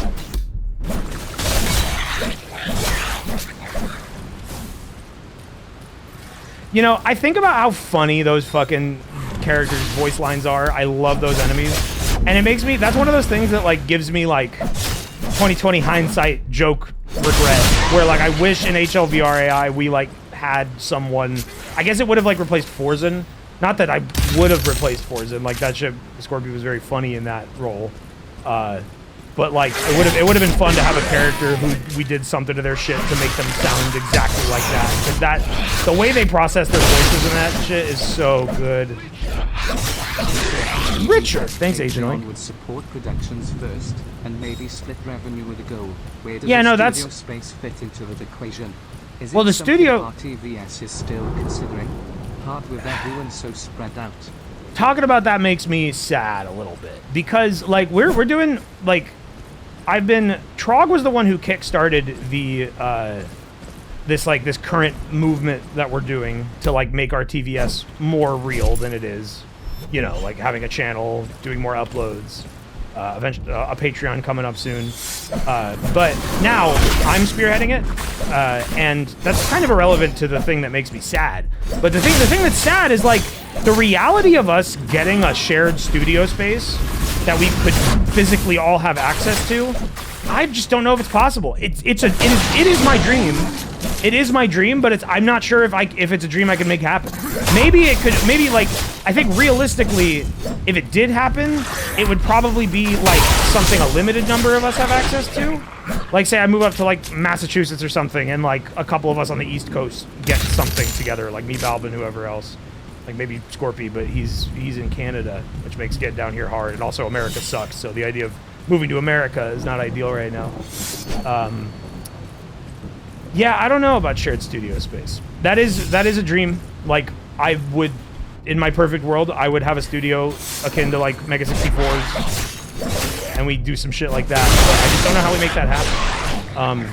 But the other question you asked, I actually already clarified that in some tweets on the Radio TV Solutions account, where initially how the Patreon's gonna work is like there will be a number where any money donated. Fuck you! Don't pull on my fucking leash, bro. I hate you. Why can't I go over there? That's #1 pet peeve in this game. That looks like I should be able to go over there. It looks like there's more adventure awaiting over there. And I didn't even find a motive power.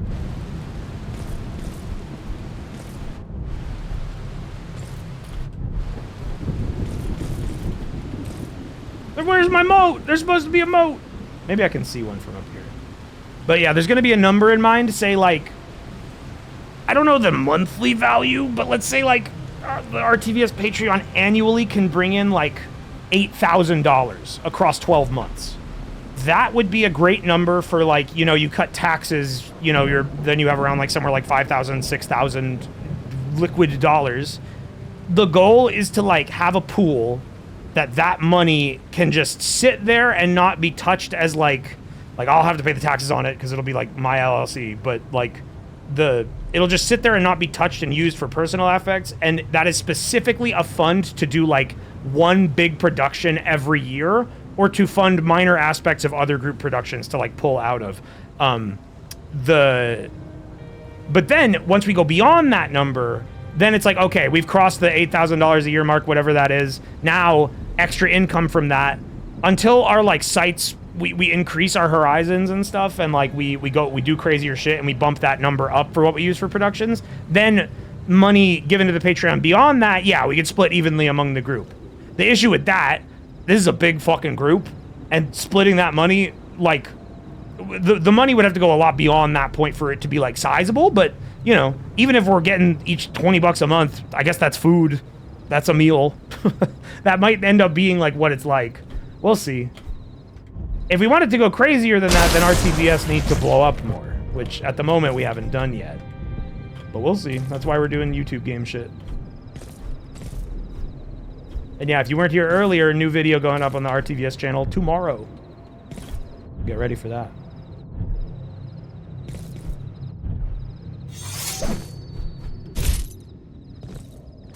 RTVS needs to blow up. Yeah, we're in a good place.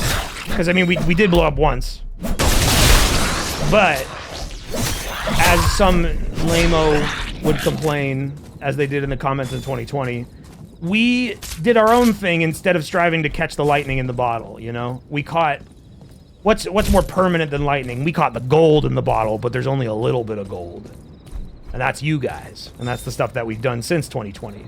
But the lightning, we probably could have gone in a direction in 2020 where we leaned more into what we did then and maintained more of the boom, but we didn't. So we gotta live with things as is and make what we can of all this. But yeah, I'm very happy with where we are, even if we haven't had like a major like popularity or viewership spike. It's been consistent, steady growth, steady.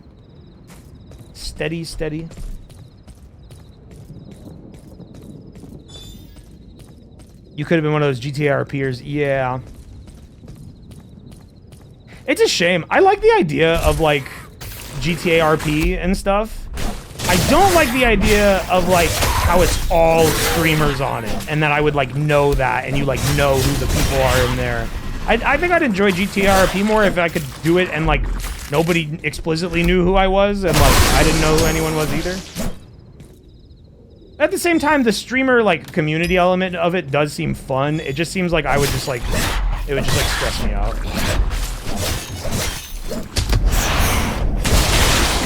Similarly, there's something that I've seen some streamers are doing that I thought was pretty cool in the same vein, where it's not GTA RP, but it's fucking WoW Classic.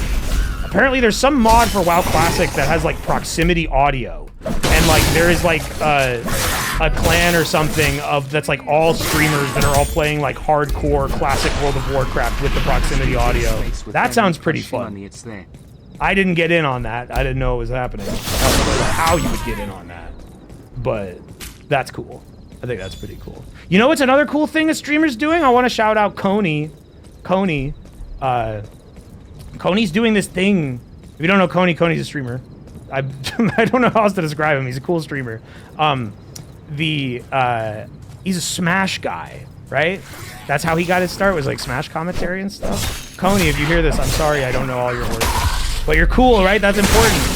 I met him at the Tekken event in LA, which was crazy. Because I went to that event and it was all like FGC people and journalists and like people that I didn't have a whole lot in common with, and also no one really knew who the fuck I was, like not even the people who invited me there. It was really weird. It was a lot of fun. But Coney came up to me and was like, he like knew who I was, and I was like, that's cool, that's weird, what's up? We talked a little bit. Coney tomorrow is doing a 3-day stream. He somehow got like a round 1 arcade maybe to himself, or at least the rights to stream from it. And for 3 days straight, he's gonna do nothing but try to farm up tickets to get the most expensive prize from the ticket shop, which is a saxophone for 64,000 tickets, which is like such a good idea. I'm jealous, but it's gonna be a lot of fun to watch. I'm definitely gonna have that open the next few days. I retweeted a little trailer of it if you want to see that. I want a saxophone. It has 1, and it's cost 64,000 tickets.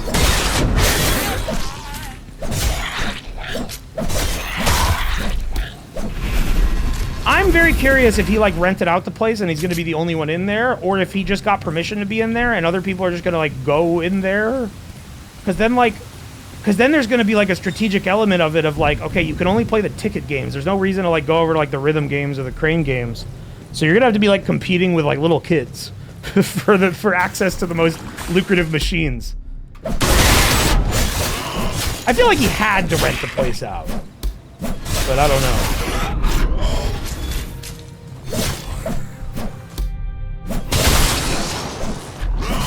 No more than an open beta. What are you talking about? Oh, Space Station 14? Oh, did that stem from the GTA RP talk? That is kind of in the same vein. Yeah, one day I'll give that a try on stream. That'd be fun. I know y'all, a lot of y'all are community members of the server for Mira's Discord, Imp Zone or whatever. I know she was on like a massive kick of that. There were like 2 months where like we didn't talk to Mira. We didn't see Mira. Which isn't like a problem. It's kind of par for the course for Mira. Sometimes she just goes on like fucking like binges of a specific thing and just does her own thing, and then she'll come back like nothing, like no time passed at all. But she lived in Space Station 14 for a while. Where are my secret moats? I want to climb and find treasures.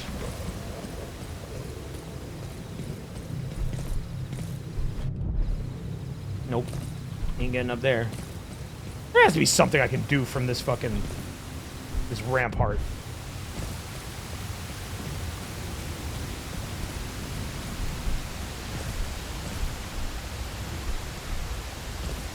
Yeah, I can't do that. My mental relies on my friends too much. I need to talk to people. I'll go crazy. I'll go crazy, go nuts.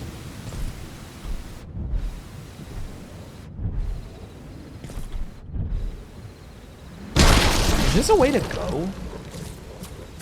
No, this can't be anything. Or, this is ripe for a secret. But I bet I jump down there and Mr. Master's gonna be like, your legs are not suited for that journey. Fuck you.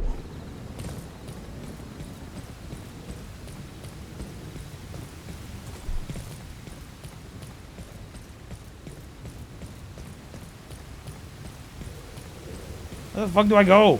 What the fuck was even the point of coming over here? This is like a big-ass area. This big route over here. It had enemies leading up to it. And usually that's like the telltale sign of like, okay, there's a reason to go here. Fight through these enemies, get a chest. There wasn't even a damn chest. So I don't know. I see more guys over there. We can hop across these roofs. Definitely, I hope one of the things that's addressed in early access for this is like, I feel like these environments leave a bit to be desired in regards to like how full they are. It's fun to run around and see some enemies and kill them. I like the combat. And when I get a treasure, it's cool. And finding the motive power, that's what I like. I want more power. Power is everything and we need more power, as Virgil would say. But I wish I keep hitting dead ends and I'm like, ah. But it's early access, so I can't give them too much shit. I like the core of what this is here. Ooh, a tibia. It's a tibia. What does it do? Passively reduces cooldowns. Yeah! Yeah, I love that kind of shit. That is my favorite. I wish the numbers were higher, but we can upgrade it later. I want to spam my abilities. Boner? Little small guy now named Boner up here. Thrak, go after him. That's one of the other things that's going to eventually come to the RTVS channel. Where, like, one of the things we were trying to focus on was, like, okay, what can we do is, like, either streams we already do or, like, new ideas that can serve as, like, something we could do semi-regularly for the channel and, like, alternate between it, in between our big uploads of, like, our big projects, you know, like Nosferatu or Pizza Tower, or Game Clam, which you'll also see within the next few weeks.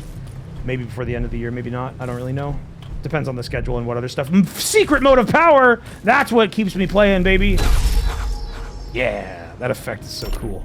But I don't have any abilities. I wonder how I get more. I need to find, like, a big ability. Who subbed a second ago? I'm alt-tabbing. Was it Grogenstein? Thank you.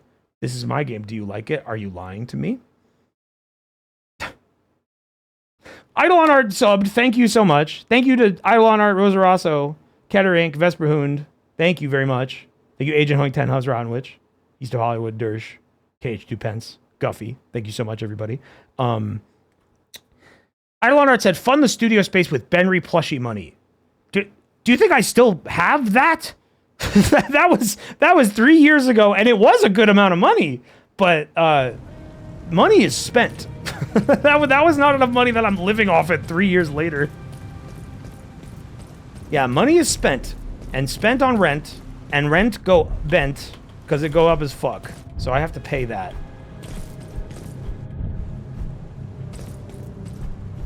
And sometimes projects are a huge financial risk, and you need to feel free to watch them once or twice a year. That's also where my money goes. Ow. Oh, fuck me. Yeah, like Breaking Bad, that was a big investment. All the models we had to have made for that, and then the map. Yeah, free ball. That was a huge financial risk. That, you know, sometimes when when I do a big project or something that like doesn't have like a financial tie to it, it's just like a stream we do. There's like income that is attached to that, in that like after we do a big stream like that or during, there's like people are excited and it boosts it boosts subs and shit for a while, because people are like, that was fucking awesome. Even if it's not on that stream, there's like excitement, so like shit goes up a bit. But there is no immediate return on that, especially if it doesn't come to YouTube for a year. And I have no fucking clue, A, if I'm even going to be able to monetize the Breaking Bad video because of like some of the song choices, and B, if it'll even hit. I think it has odds to hit. I think the odds are in its favor. Breaking Bad is a hot topic on the YouTube algorithm. Fucking people are uploading YouTube shorts of Breaking Bad every single day. There are probably 10,000 uploads of each individual scene. The only difference is they'll be playing a different song, a different YouTube Shorts pop hit, or like funk or something, and it makes Walter White a total badass, and I love it. He's so fucking cool, dude. What if Walter White said, "Stay out of my territory," and then the music went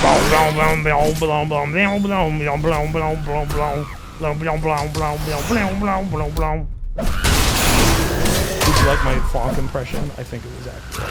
Oh, wow, what the fuck? You're not dead? Now you are. I'm weakened. Bro, I need health. Do I leave? Nah, I'll be fine. Oh, fuck, you don't get health back for that. You want to do big hits. Big hits give us big money.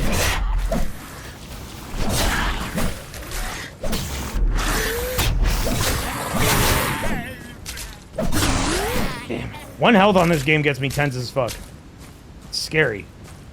The healing mechanics are generous. I like healing through combat. That's always fun, but it's a bit slow. It feels slow when you're 1 hit from death.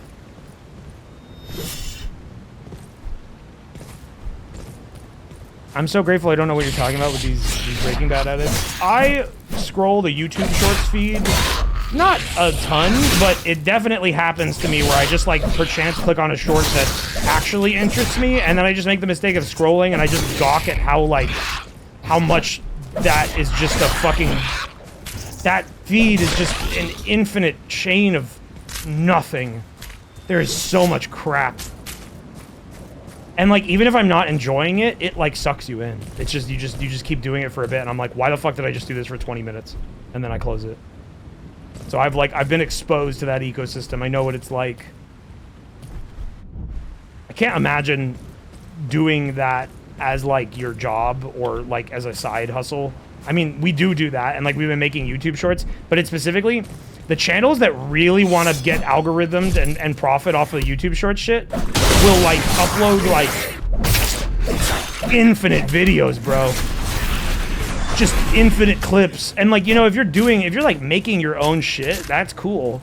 Like, God, respect your work ethic if you're actually making like fully original shit. But it's like these fucking people that are just, it's just thousands of clips of popular TV shows with music on them or something, or like anime clips or something. Like, if you saw my my YouTube Super CDI Epic Gunfights, this is the saddest clip you'll see all day, Morshu video. That was one of those. Although that was based off a specific trend where they explain to you a very simple video of like a puppy doing something cute in a TTS voice. But it's like that, where they pick a song that's like popular on YouTube Shorts or TikToks or whatever, and it's just like, you'll be watching a clip of Goku meeting the Namekians on Planet Namek, and it's just playing this like weird, sad indie song for some reason, even though it's completely not fitting, because that's what's popular. There's a weird world out there on YouTube Shorts. TikTok, I imagine, being exactly the same. Although I spend less time on TikTok. Where's that Morshu vid? It's on my TikTok. Look up WAYNERADIOTV on TikTok. It's the only video I've ever posted to TikTok. I do find that song that I put in it, I pulled that from popular YouTube Shorts, but I do find it getting stuck in my head after I made that video. But I have the inability to hear lyrics, so the song is just without me, and I'll never learn the lyrics. Because why would I? I don't listen to that song. If I want to learn the lyrics to a song, I have to listen to it about 1,000 times. I wish I didn't have that limitation. I either have to listen to a song like thousands of times, or I have to like spend time looking at the lyrics to it while I listen to it and not do anything else. And even then I have to do that like a bunch of times.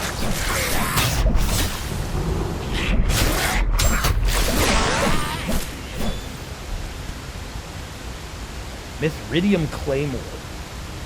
On successful hit with 3% chance, recharges your power. Cool. I'll have to upgrade that with my Ichor. Whoa! Ow! Bro, that hurt as fuck. Ah!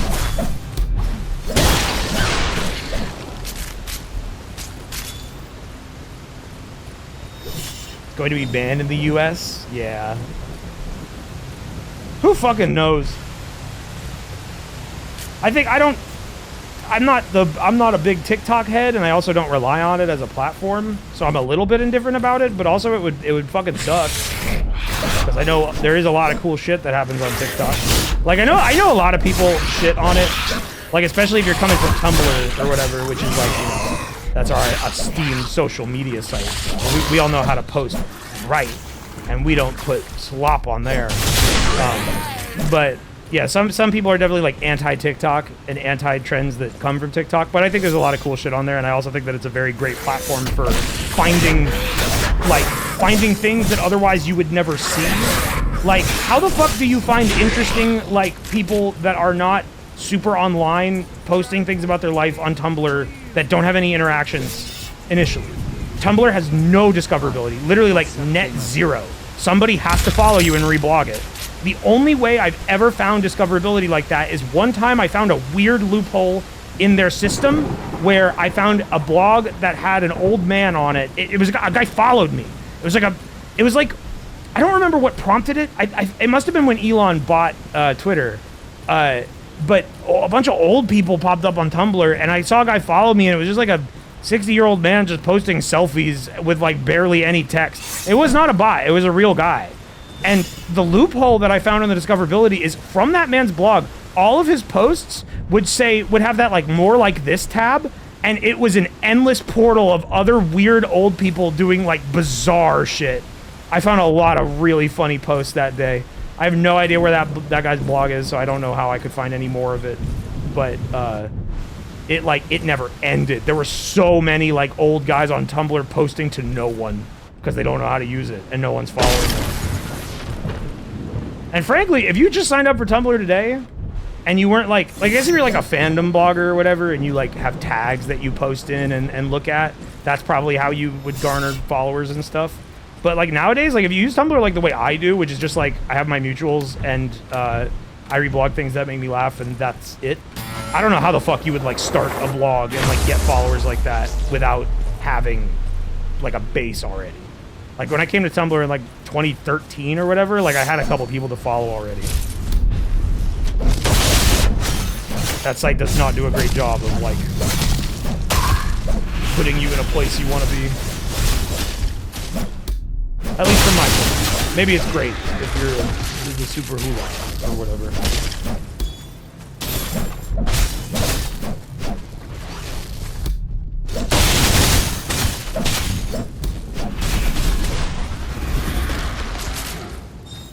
Level is big as fuck compared to the last one. Nothing like I don't hate it, but like I haven't really like found anything. I do have these checkpoints. We could go back to the base and use the sky point as a checkpoint. You can like fast travel between those balls that you find. Where do I go from here? I miss co-host. I never used co-host. Only friend of mine that used co-host was Freya.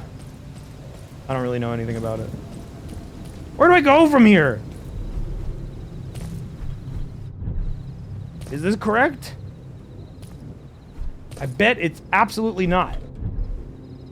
Yeah, you can't stand on there. No! No! Fuck that! There is stuff up there. I saw it with my own eye. But how does one make it? Oh, are those stairs? Yep. That's what I was missing. Did P-Jack get his computer confiscated? P-Jack found God. P-Jack made a post that sounded like he was gonna die, and then he made a post about linking a Christian YouTube video and pinned it and never posted again. And I have a feeling he never will post again. I think that blog is over now, which I respect. No way. You're gonna pull me back. There's no way there's a secret here. Even though this is so tempting to walk along these rocks. Don't do that, Dev. Don't put that there, because I know I'm gonna get pulled on the leash and then I'm gonna fucking die. Wait, I went up those stairs. Oh wait, no, over here. Right, I went up here. Yeah. I was in the correct place earlier. I got distracted. Ooh, something different. What's going on here? 2 ways to go. I'm gonna ask Master to go home and use the sky ball to come back here.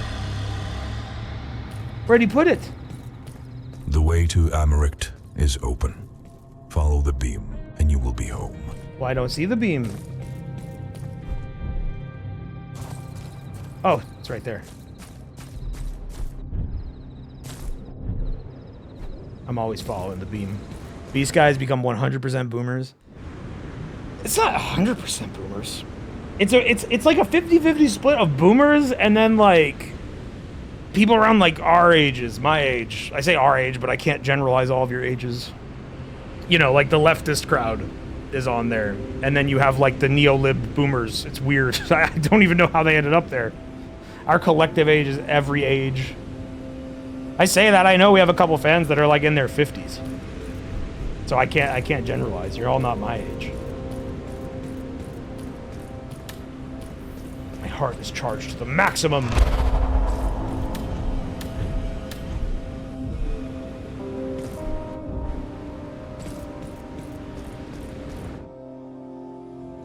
I wish I could time travel to 2025 so I could watch Half-Life 2, but the AI... Well, good news for you.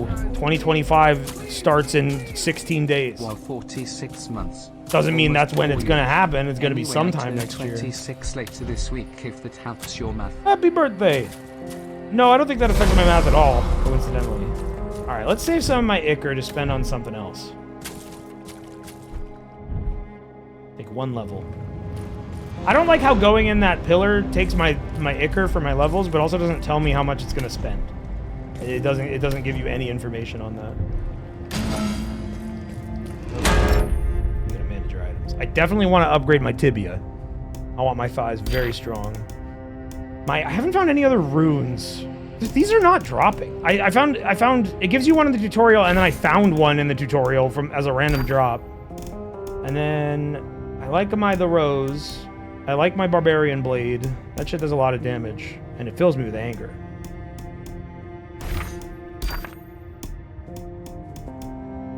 Don't need to upgrade. I don't have a necklace I really care about yet. This is good, but I'm very rarely afflicted with status.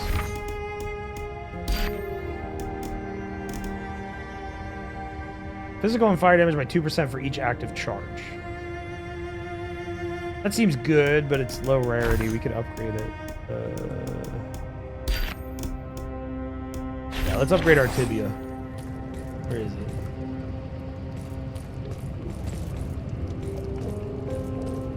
Wait, it's not here. Oh, is the only way you upgrade these through these? Wait.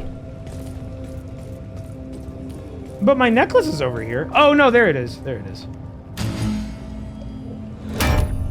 Tibia become blue. Wait, tibia become more than blue? Yeah, purple tibia. Fuck yeah. We got a good ass item here.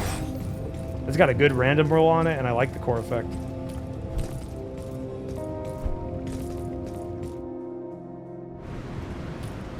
There are people under 18 here. There definitely are, but as we encourage, if you are under 18, don't talk so you don't get banned. That's like Half-Life VR especially, like that has plenty of like teenagers watching it, and like we were never able to stop that. So like they definitely are in the streams too. But if you are a wise young child, don't tell people your age for so many reasons. Don't let me know that you're a kid, and I won't know because I can't know, and you won't get banned. But if you say, hey everybody, I'm 14, I'm gonna ban you because you shouldn't be talking in here. Not that I hate you. And I'll say that because kids are kids and Oh, he hates me. Wayne Radio TV wants all 14-year-olds to be dead. Not that I hate you, child, the unnamed fake child that I'm talking to, but I don't want to talk to you. That's the truth. It's because you're a child. You can't help that. Come back when you're a little richer. Mokamura, thank you. What? Look, I don't know. I just wanted to That, say thanks for the funny okay, I streams like this your year, message. Mr. Streamer Man. I like your message, but the text, she VOIN on my tibia till she fook. The TTS did not conquer that. It did not manage well. So I had no fucking idea what that said until I read it. Wayne hates front. Well, he did trap me inside my mom. Get away from my tree. You big damn fatty.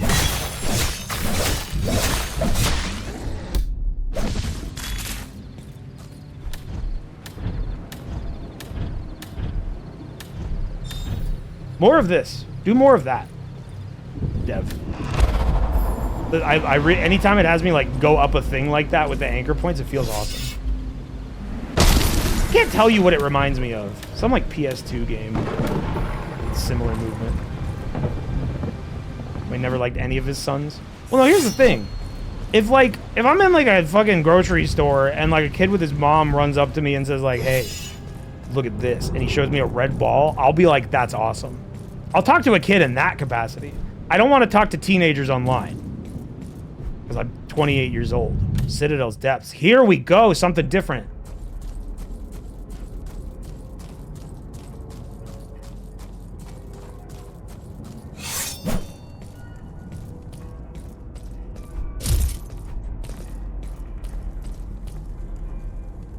Chair.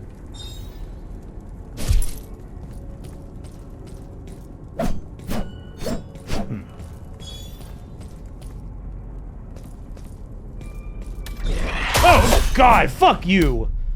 Why am I getting scared of this game? This isn't a scary game. This is an action game for epic dudes. It's not scary. And I'm an epic male. I should be fucking fine here, dude. I don't get scared.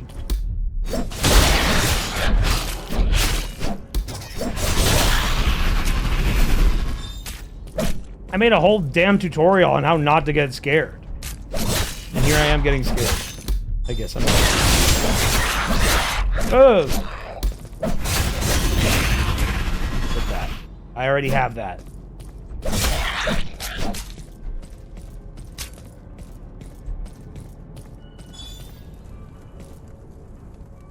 What are you doing up there? Subscribe to me, please. Please.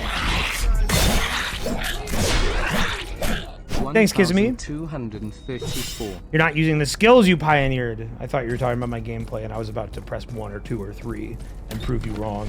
But I know what you're talking about. And it's true. What did I say I have to do? I go, I'm brave. I'm brave. That's like, oh, I remember that, and I remember Baby New Fear from that video. That was ages ago. Straight up, that was like a lifetime ago. That was, I was a different person. There was a different time in my life.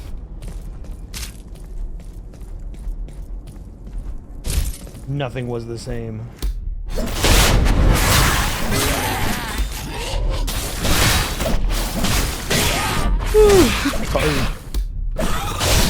For sleepy gamers here, this streamer entertains you by yawning into his mic and making you yawn. Through the power of mirroring reflex. What's the actual term for that? There's like a, wow, look at that mushroom.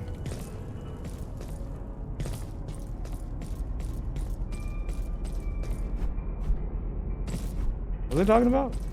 Mirror neurons, right.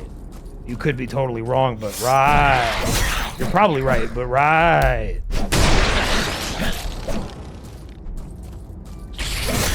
You're not the invisible beast, are you? I don't think that was the invisible guy. The invisible guy makes me want to cry. I hope I never see him again.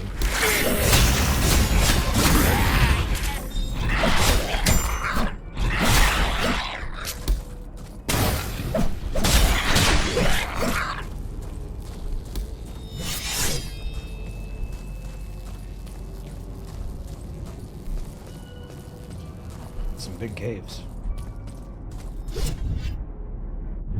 Yo!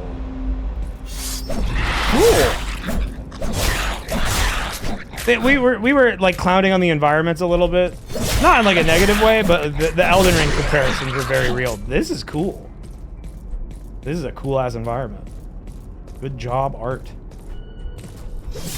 There's only one dev on this game, so it's good job the single dev. I wanted to say art team, but there's just one guy.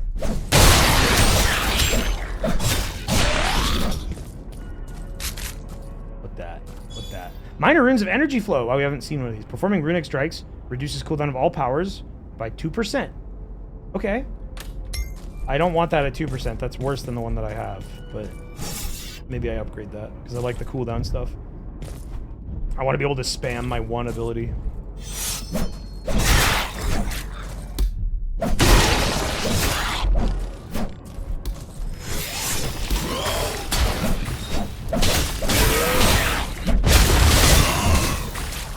Oh, that poison means there's an invisible freak. Fuck you, fuck you, fuck you, fuck you, fuck you, fuck you, fuck you, fuck you, fuck you, fuck you. Suck an invisible fuck. Where the fuck?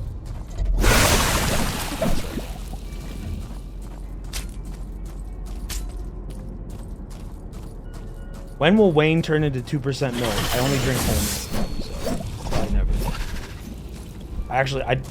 Can I say I only drink that when I only really use milk as an ingredient. I don't drink it. I'm not like Mira. I kind of hate milk on its own, but I put whole milk in a cappuccino. What the fuck? What are you doing in Iraq?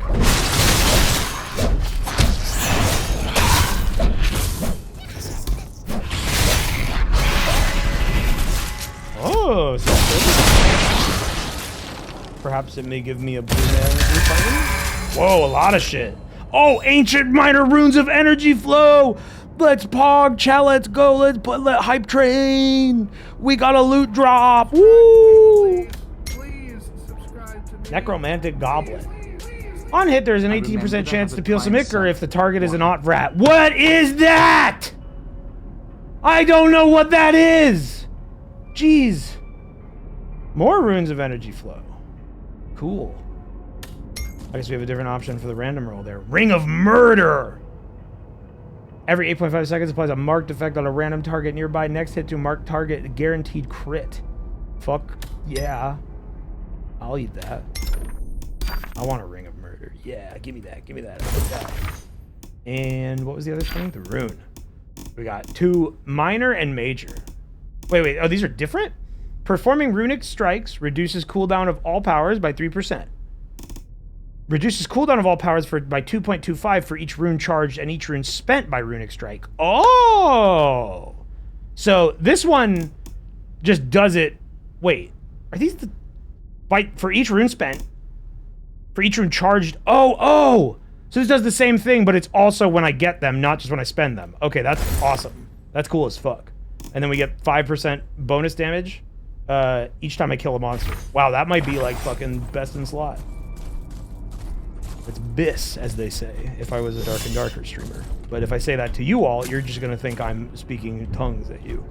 Because I don't think that's a term in any other game, even though it kind of makes sense. But yeah, all Dark and Darker players talk about is they BIS.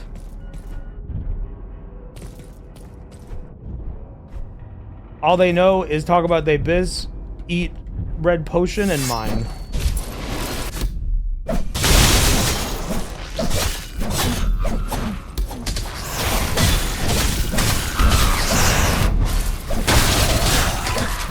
Actually, there is food in that game.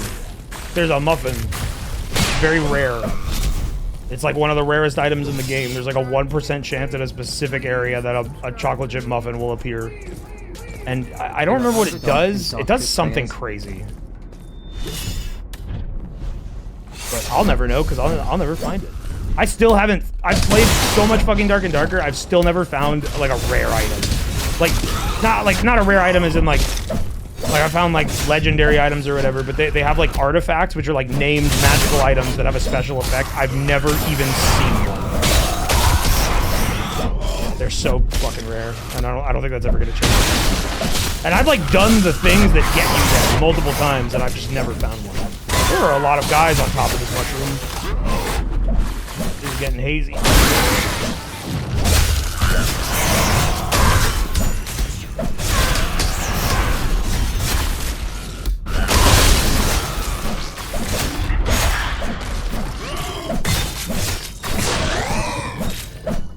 They're saying, uh-oh, y'all. I don't know why I said hazy instead of crazy.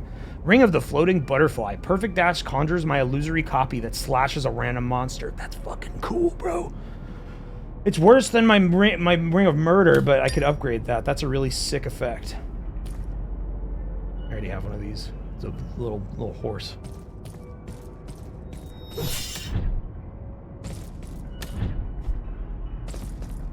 Where can I go from up here? Anywhere? Is that an area? Oh, I see a secret treasure. I see a secret treasure. Apparently that one looking cat games. Yeah, I knew that. I knew that when they played the trailer. I literally said on that Game Awards stream, I said, is this Grok the game? Because those cats were some AI looking motherfuckers. I also wasn't excited for that at all. So like, I don't really give a shit.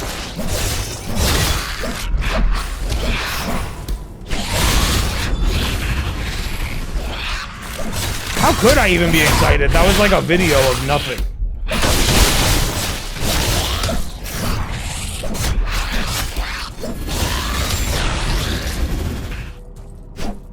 Clocked it was gonna be a weird scam when it said it was on PC, Switch, and Apple Watch. Yeah, that's right. Fucking Apple Watch MMO. Give me that. Oh.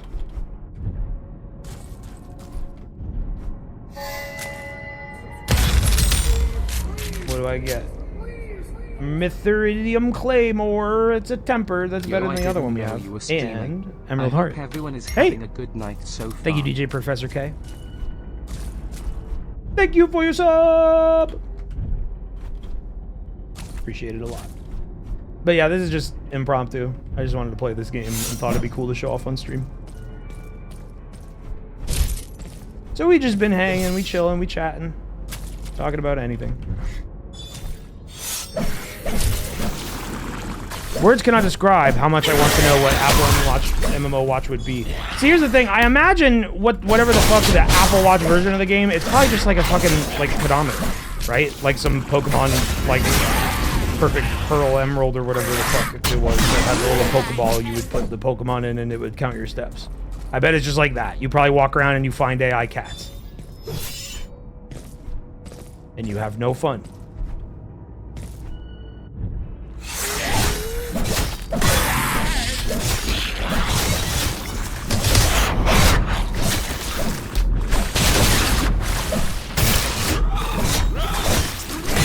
You know, this game could use more music.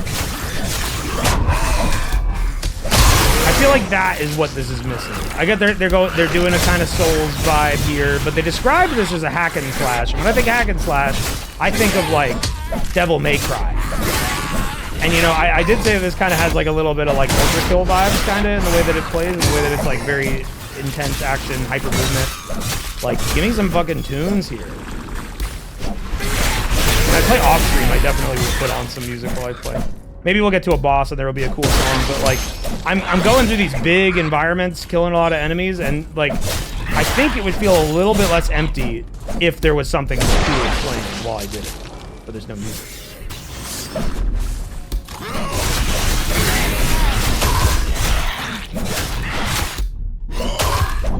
Ow! Who hurt me? Ow! This is bad.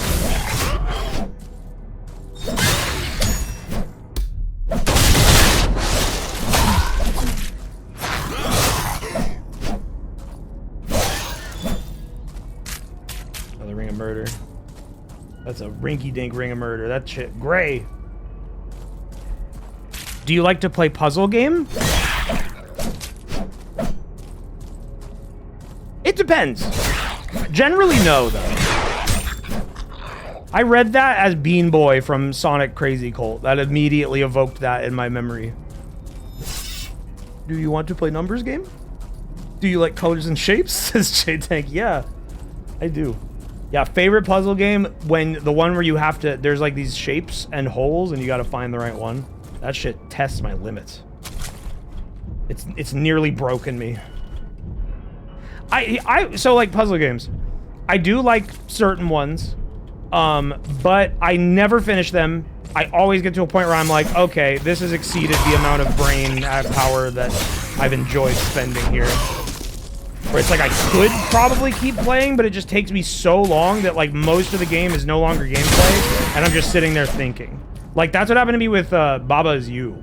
Baba Is You, that game is awesome, but it did get to a point where it would take me like days to get through a level.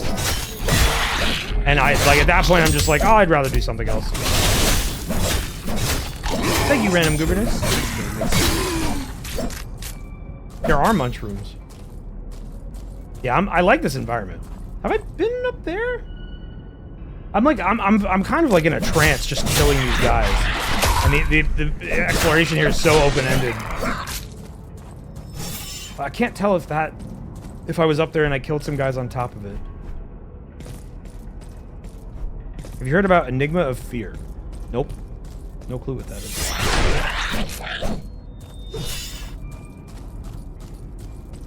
This is not new. I killed some guys in here. Okay, that makes me think that I didn't go in there. And it shouldn't be too hard for me to jump over here. Oh yeah, I've definitely not touched this. Something I can do here? This looks special. It's like a glowing mushroom surrounded by ruins. And there's stairs leading up to it. And there's guys there. But this might just be the thing that I killed people on top of, because I remember I had a big fight up here. Yeah, I was up here already. What do I do down here? Yeah, that's a critique. This needs a little bit more direction. More than just enemies being indicating that you go this way.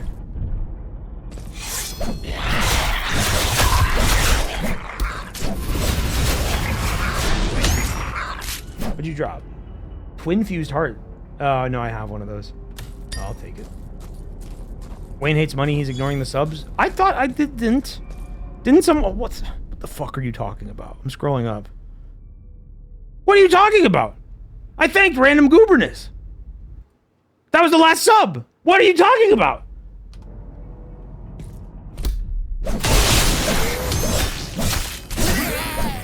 You missed a 20 gift. What are you talking about? What? I'm being gas listed here. What the fuck? I'm scrolling up. Oh, thank you, Russ. Thank you, Russ. Formerly Die Robots, I do believe.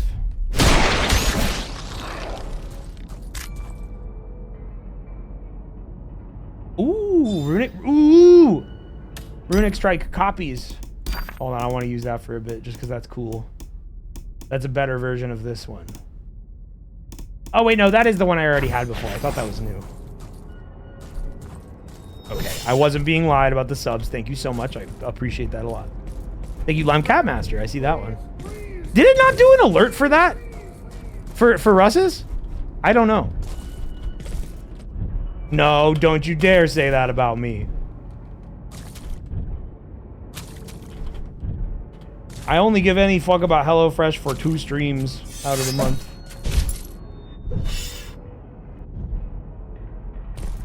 And that is when you will hear about it. But this stream, this is not sponsored. Oh fuck, I'm getting... No sound? Huh. My alerts are all very... I haven't changed my alerts in a long time, so it's possible that, like, maybe some of them are getting buggy or something, or, like, maybe there's a setting I changed and never got back to. Ow, ow. No! I was stopped! I like that. That's a good game over. I lost all my corrupted items. No! My minor major runes of great energy flow! Fuck! And my ring of murder! Aww. Oh, bro, we lost so much shit. I should have left. I should have called Daddy and got my ride home. You know what? I that kind of makes me want to wrap up because I kind of want to stop playing this. But I'm gonna get back in that dungeon and just run through it and see if we can't find a boss or something. Just for the sake of showcasing the game, because there are bosses. There was one in the tutorial, but since then I haven't seen one. Is Wayne doing cooking stream? Yeah, the last HelloFresh stream is gonna be on the 30th. I have to cook food. And that's gonna be in my kitchen. If you remember when I cooked Bardonic ramen, it'll probably go something like that, minus the sewage. Fuck you, I'm not even fighting you. I don't even care anymore. Damn it, I lost all my Ichor too? Can I, like, get it back like a Dark Souls?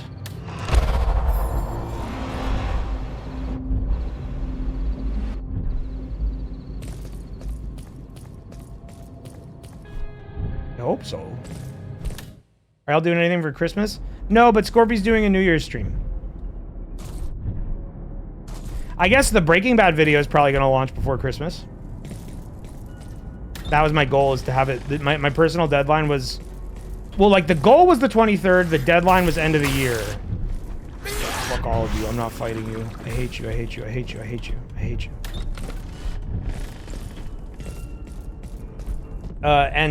Yesterday I finished up to Season 4. I finished Season 4, which just leaves Season 5.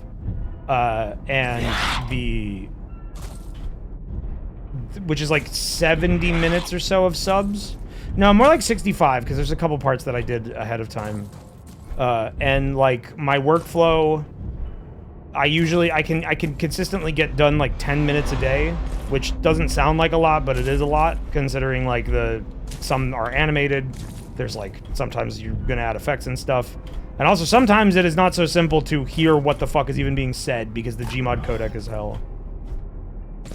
And then also, like, I'm recutting stuff. Oh, I don't even know if I talked about this, but I'm having a fucking annoying-ass problem with the Breaking Bad edit, where at some point, halfway through cutting it up, all audio got desynced and I didn't notice. So now I have to, like, manually resync the audio in clips, which is, like, 30 seconds of workload for each cut, which adds the fuck up.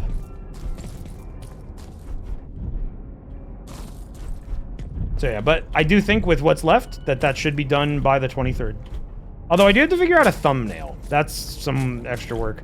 I'm thinking about putting out a tweet or something that says like, hey, who here has experience with making YouTube thumbnails and can pose some 3D models?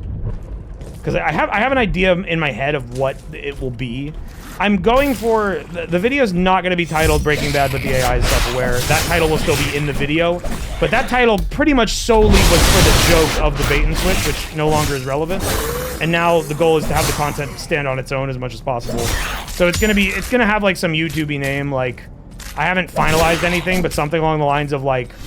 the entirety of Breaking Bad in... retold as a VR game. Something like that. Maybe something a little less wordy. Oh, here's my Ichor. Ew, it looks yucky. Oh, fucking what?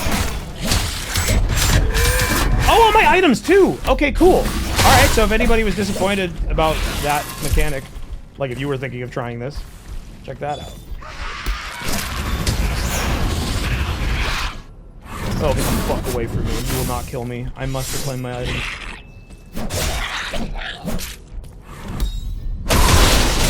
That nearly murdered me. Oh my god, bro.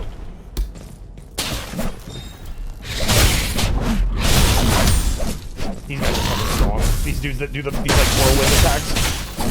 Oh, leave me alone, bro. Stay in your pit. There we go.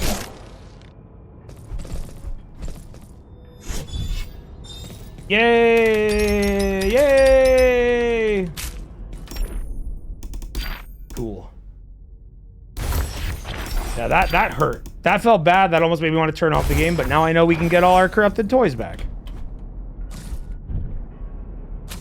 Yeah, it's going to be called something like that, and then like the thumbnail I have in mind is like something that showcases the models, where normally I would ask Log to draw a picture. And you know, maybe I'd still do that if he's down, but like, I think showcasing what that is, I think a picture that has like shows you like these PS1, PS2 looking models of the Breaking Bad cast would definitely draw attention.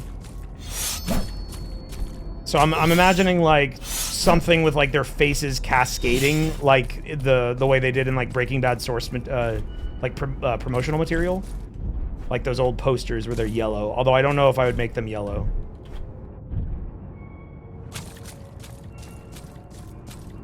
A background by Log, that I don't know if Log would want to do that. Log is definitely more character focused. Not that he couldn't. And like for the background, I'd probably just have like, you know, the Breaking Bad green with like the meth clouds, meth smoke. Something familiar. You will not kill me today. You are poisoning me. You killed me. How did he do 2 pips of damage in 1 hit? Is that what poison does? I gotta run all the way back!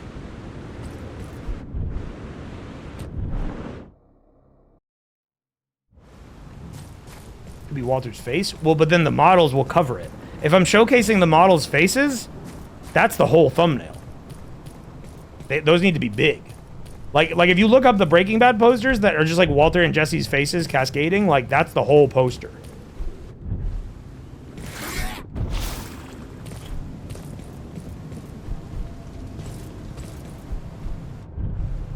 So it doesn't really make much sense to have a background done, especially for that. When it could just be something that, you know, pertains to the show and makes the images of the models pop more. Where's the thing that let me go up? Right.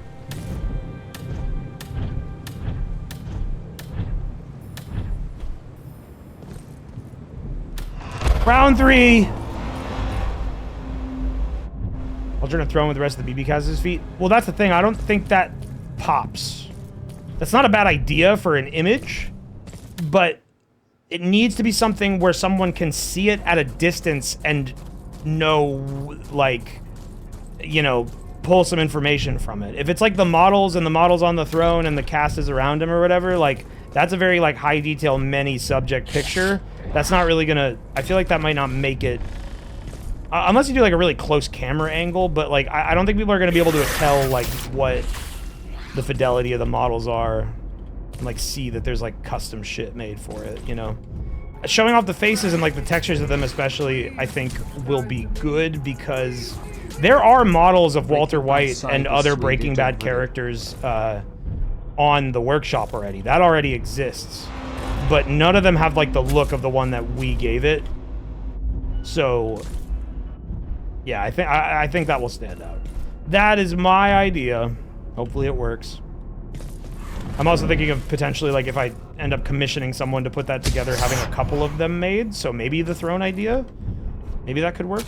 Definitely requires a little bit more effort, but, like, you know, one of the YouTube game things people will say you do nowadays is, like, have multiple thumbnails, multiple titles, and switch between them and look at the analytics. I don't want to do that. I kind of don't like doing that intrinsically, but if I have to, you know. I guess I don't have to. I'm just saying I hope the video just hits. I'd like to just be done with it. And just work on the... One thing I am going to do is... Where did that freak kill me? Where'd that happen? I don't want to aggro the Cyclone guys and die to them again before I get my shit back. It must have been over here. Where? It was like in this corner. Yeah, I see it. Okay, I'll kill you first.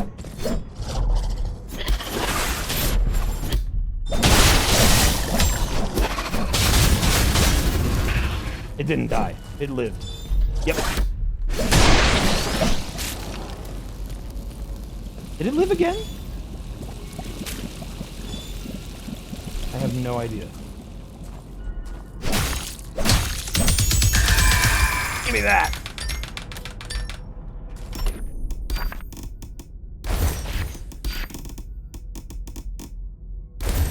Okay, now I want to leave, but I also want to see whatever the end of this is. I feel like this can't just be an aimless area with a couple enemies in it. There's got to be an end thing here. It's going to take some exploration.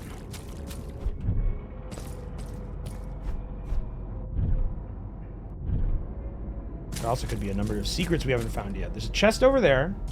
I see 2 guys on that mushroom over there. We're headed in the right direction. Probably. Oh no, I've cleared that mushroom already.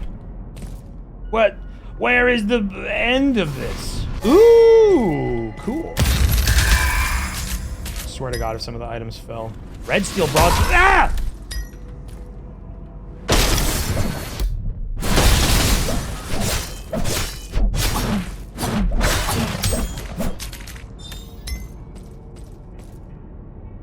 I swear an item fell off. But, like, if it's not here, it's down there. And I'll go down there later.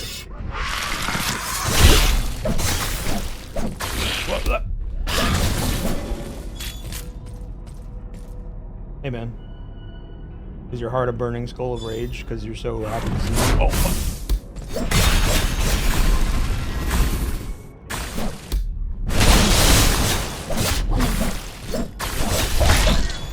Oh, the kick did good damage. Ow! Fucking what? Who even did it? Where did you come from? You got cloned.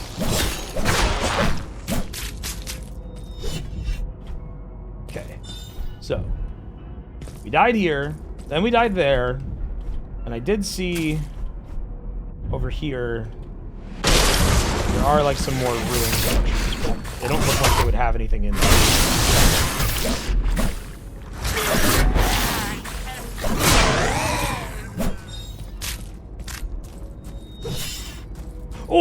Oh, you can't see my webcam, but I'm pointing.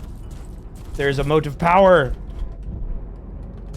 that I have nothing to spend it on because I can't find the boss or whatever the end of this is. Yes. Fuck yeah. Those feel good. God, you wish you knew what it felt like to grab a motive power. The rush. But you don't. You've never found one in you wish you were me. Where the fuck? No, I don't want to fight any of you. I don't want any of you.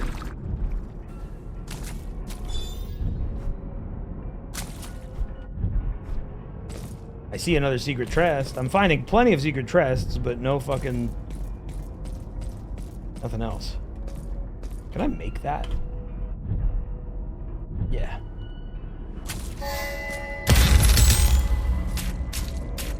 Dragon head. Okay. Oh, it summons a meteor? That'll be cool if I ever get a means of doing fire damage, but I don't have that. Where do I go now?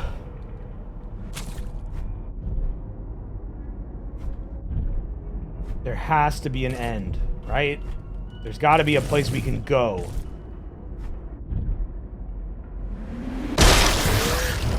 We did this already. This is just like a horde of enemies, and we went through here.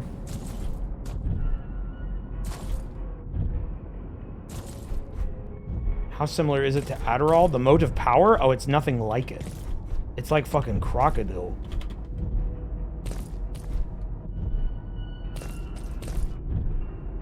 Adderall's cool and all, but motive power? It's like crocodile, but it doesn't make your arm fall off. That's where I came in from. That's how I entered over there. Where do I fucking go? Hello, dev of VOIN. You need to add something that tells the player, gives them a general sense of direction. This is new.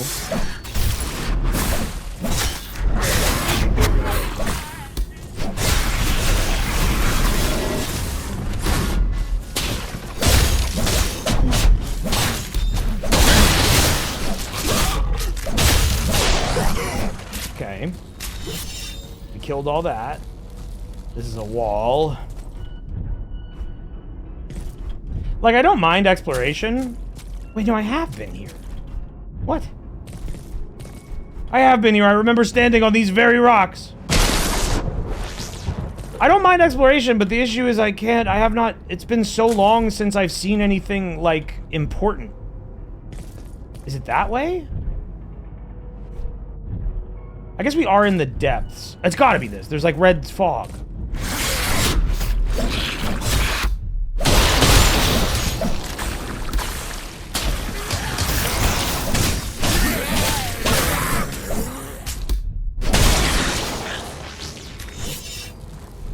Hello, I am the dev. You are the second person to say that.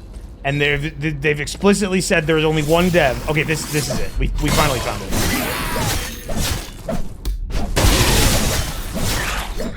The Steam page of this game explicitly mentions a single developer. And now 2 of you have claimed to be the developer. And I don't know why this deems like a Spartacus situation. I don't know if... The first person, I almost was like, okay, maybe. You know, you play an indie game, sometimes the dev shows up in your chat. But... I don't know. Adrio's added permitted term, bitch. Cool. I don't know why that was all that. I already have that. Yes, the demon's lair is calling to me with red smoke, and I hail it and hail it all. Ow, ow. Thank you. Thank you, Nissan Tango. Please stand up. What's this? Strange door, but I could keep going? Or is that just a pit of lava?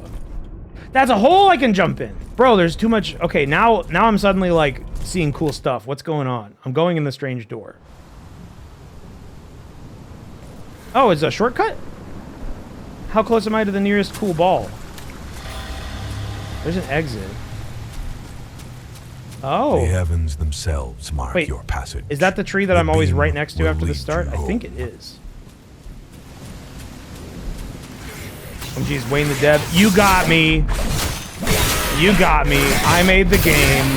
And I, for some reason, don't want to tell anyone, but I do want to stream it to promote it. If I made a game, if I had the fucking chops to do something like that, which I absolutely don't, even though it would be very cool, I would be fucking telling everybody. Why the fuck would I hide that shit? Ow. No, no, no.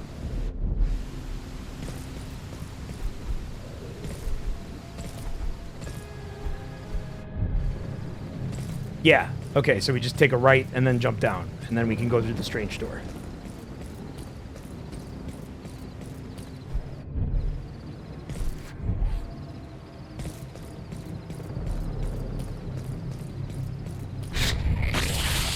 What the fuck? Why is the thing so far away? I guess it's not that far. For some reason, I thought from the perspective that it was like in the castle area that we spent like fucking 45 minutes clearing out. It's just over here. I need to drink something. My throat's getting raspy. Leave me alone! Not you who just subbed. Thank you, winner loser. You a tabletop RPG? Yeah, we used to play D&D. Us in the group. Definitely wouldn't be a great /cheesy stream idea, but I'm curious. I'm not so... What do you mean definitely wouldn't be a great stream idea? What the fuck? Isn't that like a thing people ask for all the time? People love that shit. They eat that up. Nah, but it's not a great idea for you, Wayne. Don't worry. I don't think you meant it that way, but that is how it reads. Yeah, no, we used to do a D&D thing, and like Mira has wanted to run a campaign for us, but it just takes a lot of organization and time. It just never happened. But yeah, I like D&D. I like a tabletop. I don't seek it out that often. Like, I'm not like looking up like groups and meeting people to play it out in the real world, but it's all right. I very much enjoyed DMing myself when I did do it. I did a campaign that did not finish, just like a custom thing with my friends. That was a lot of fun. It was about a world covered in gray goop. It was called Crudge.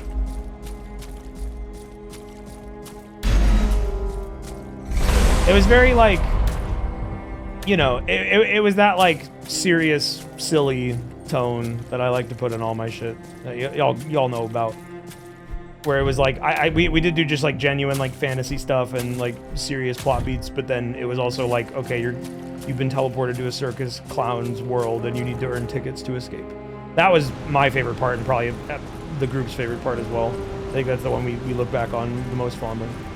And then the final boss of that was like in the town they were in where that happened. They like climbed a tower and it was like a mafia town and the leader was just Geese Howard. It was Goose Howard, and he killed Balp's character. That was the only time we played D&D where any of our characters have died. Balf was killed by a goose. How much Ichor? That's 5k to make our tibia stronger. By my rune, 5k for that as well.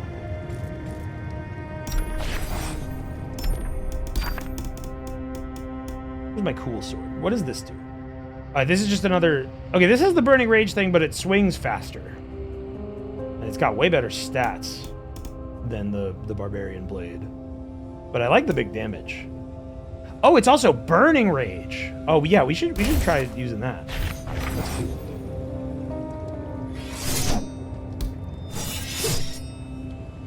I can't afford it.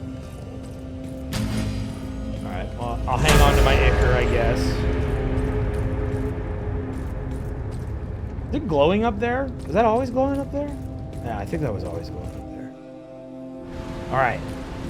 Let's go back to the scary door. And we will try and see if we can find a boss. I wanna see some key content before I wrap up. And then we can raid Mike or Holly, or I know a couple people are streaming right now.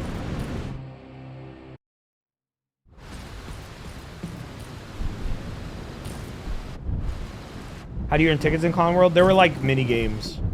It was like circus shit. So it was like, okay, here's like a strongman contest, like hit a thing with a hammer. There was like a fast food place, and there was a guy. There was like the mayor of town ate so many burgers and became a round ball of a man, like the bear in Banjo-Tooie, and he was upset because he ate too many cursed burgers. And then there was like Trog. I remember Trog's character was like a wrestler, and he like extorted the fat mayor's tickets out of him. So that's how they got most of their tickets. Ow! Don't hit me! Don't hit me! Wasn't it over here? Yeah. I swear to God, if it's like, you cannot go back in. Yeah, okay, we can do it. Was it digital? Yeah, we've never done it in person. We did it over D20. Roll D20. Yeah, what's down here? Fuck yeah. Behind you. Is there no music? Hold on, I can't pause. Yes, I can. You'd think we'd get some music. Okay, there is music. It was just extremely quiet. Man, the motherfuckers were like, oh, the music's so loud. Wait, turn it down. Turn up the master volume. Sorry if it's loud, but I want to hear it.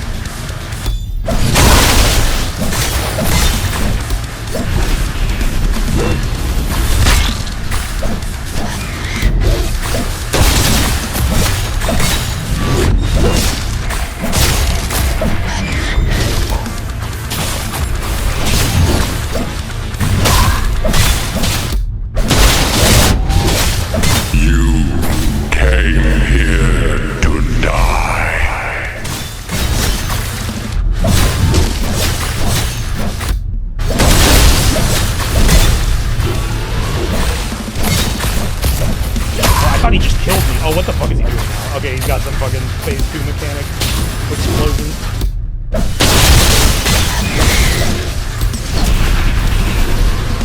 He spins and then that's what's happening. The hammer breaks your bones. Did you get hit then? I'm like, that ability is so sick. That's gotta be my favorite thing you can do in the game. Jump back. The hammer strikes. You cannot stop her. Not anymore. Oh, yo! We get his hammer! Yes, yes, give me that kind of shit. Special items, special items. Yes, yes, yes.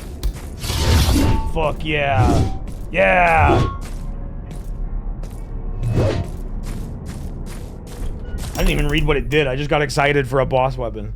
Spending a knockback charge summons a fiery explosion. Sick. Oh, and that's that fire damage. We can finally start using the dragon head. Cool. That is a sick upgrade. That takes you back to Emerald. Did I unlock a new level after beating him? I don't know if he gave me anything. Did I pick up everything he dropped? Fuck. Chat, was there anything else there?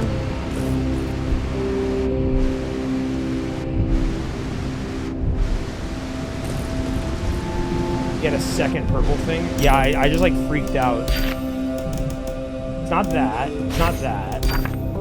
Oh, this northern heart. Right. But he didn't drop a scroll. How the fuck do I unlock level 3? I'm gonna go back. He didn't. I mean, maybe the early access is just these 2 levels, but it's. I feel like normally nowadays with an early access game, if you beat a piece of content, it will like. It'll like you beat the last piece of content available. They'll be like, "Great job, explore the full world in a few months when I finish it." You know, like in Hades. But yeah, this is early access. This game's not finished. The music is loud again. Well, fuck. What do you want from me?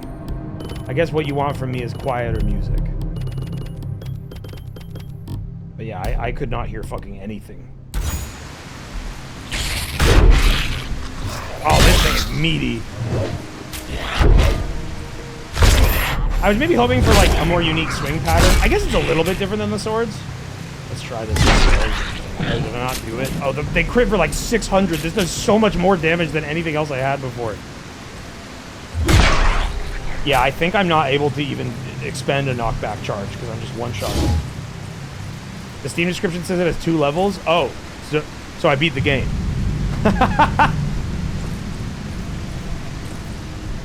You cannot defeat her now was the game ending dialogue.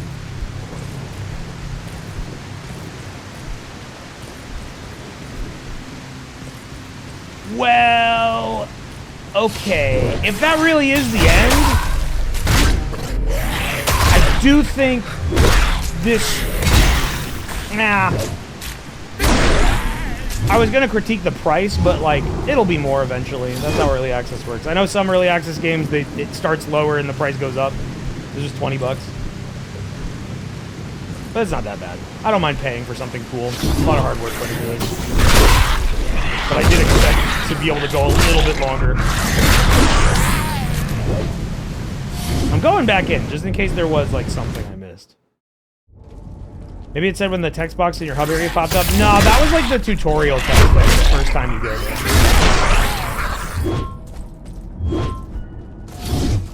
And yeah, if you cannot defeat her now thing was, like... I guess behind you. Dude, I cannot hear the music. Like, is anything even playing? Oh, there we go. You came here to die. Oh, that's cool. Okay, so the hammer does have a unique attack for the precision strike. It's not a stab anymore. I get like a hammer stab. That's cool. Oh, and that expends a knockback charge. Sick. Is this working good? Throw the weapon? Get crushed.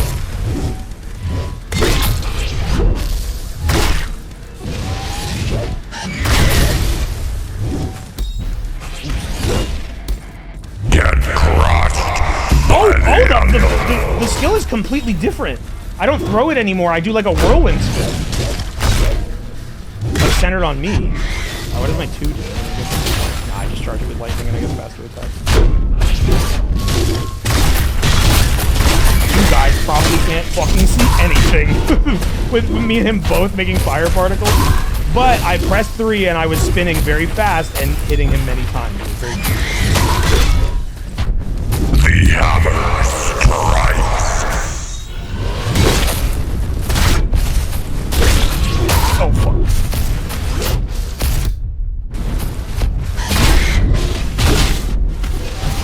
Oh, he's got little dudes. I didn't even notice that.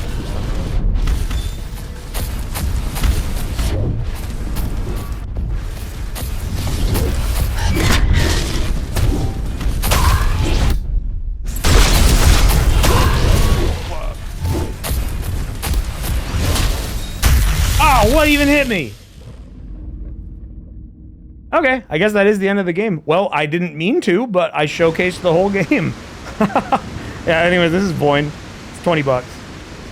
Q2 2025, new stuff in this level next month. Oh, okay. I guess I'll just not play this for like 2 years. and then play it again. That's usually how I do early access stuff. But then also sometimes I forget to play it again when it is finished. But like Hades 2, I beat pretty much everything there was when that game came out on launch. Like I beat Chronos a couple times, and they put in that new level a month or two ago, and I'm not touching it. I'm just waiting till that's done now. But this was cool. 20 bucks. Oh, roadmap. January, in-run upgrades that deepen your power, elite monsters test your resolve, expansion of Hadrocon, new items, next level, new enemies, new playable character. That's cool. Cool. That's neat that they just have this in the game. More games should do that. But do early access. Okay, let's wrap it up. Hang out though if you want to take part in that raid, because we'd be doing that.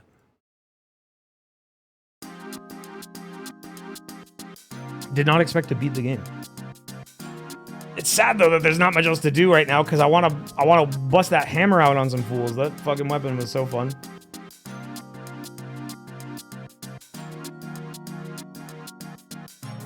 Now who are we gonna raid? Let me see. We're gonna raid Holly because she did tell me she was gonna be streaming.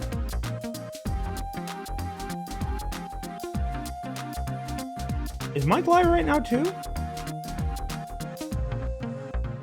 I wish I could like 50-50 raid.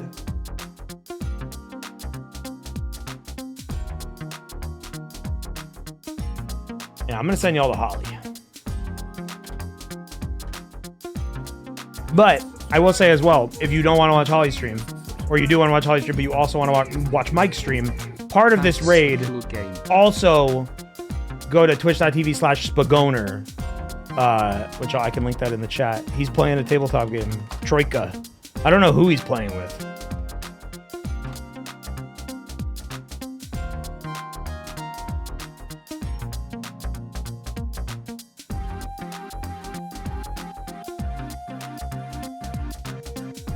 All right, you getting Holly's stream? I don't know. I never have like a raid message or anything. Just have a good time. Have a great time.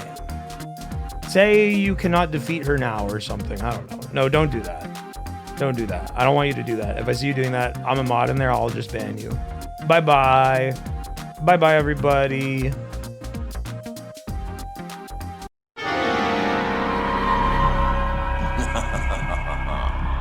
It is for you to decide. The hammer breaks your bones? Sure, you could say the hammer breaks your bones. I like that. Bye-bye.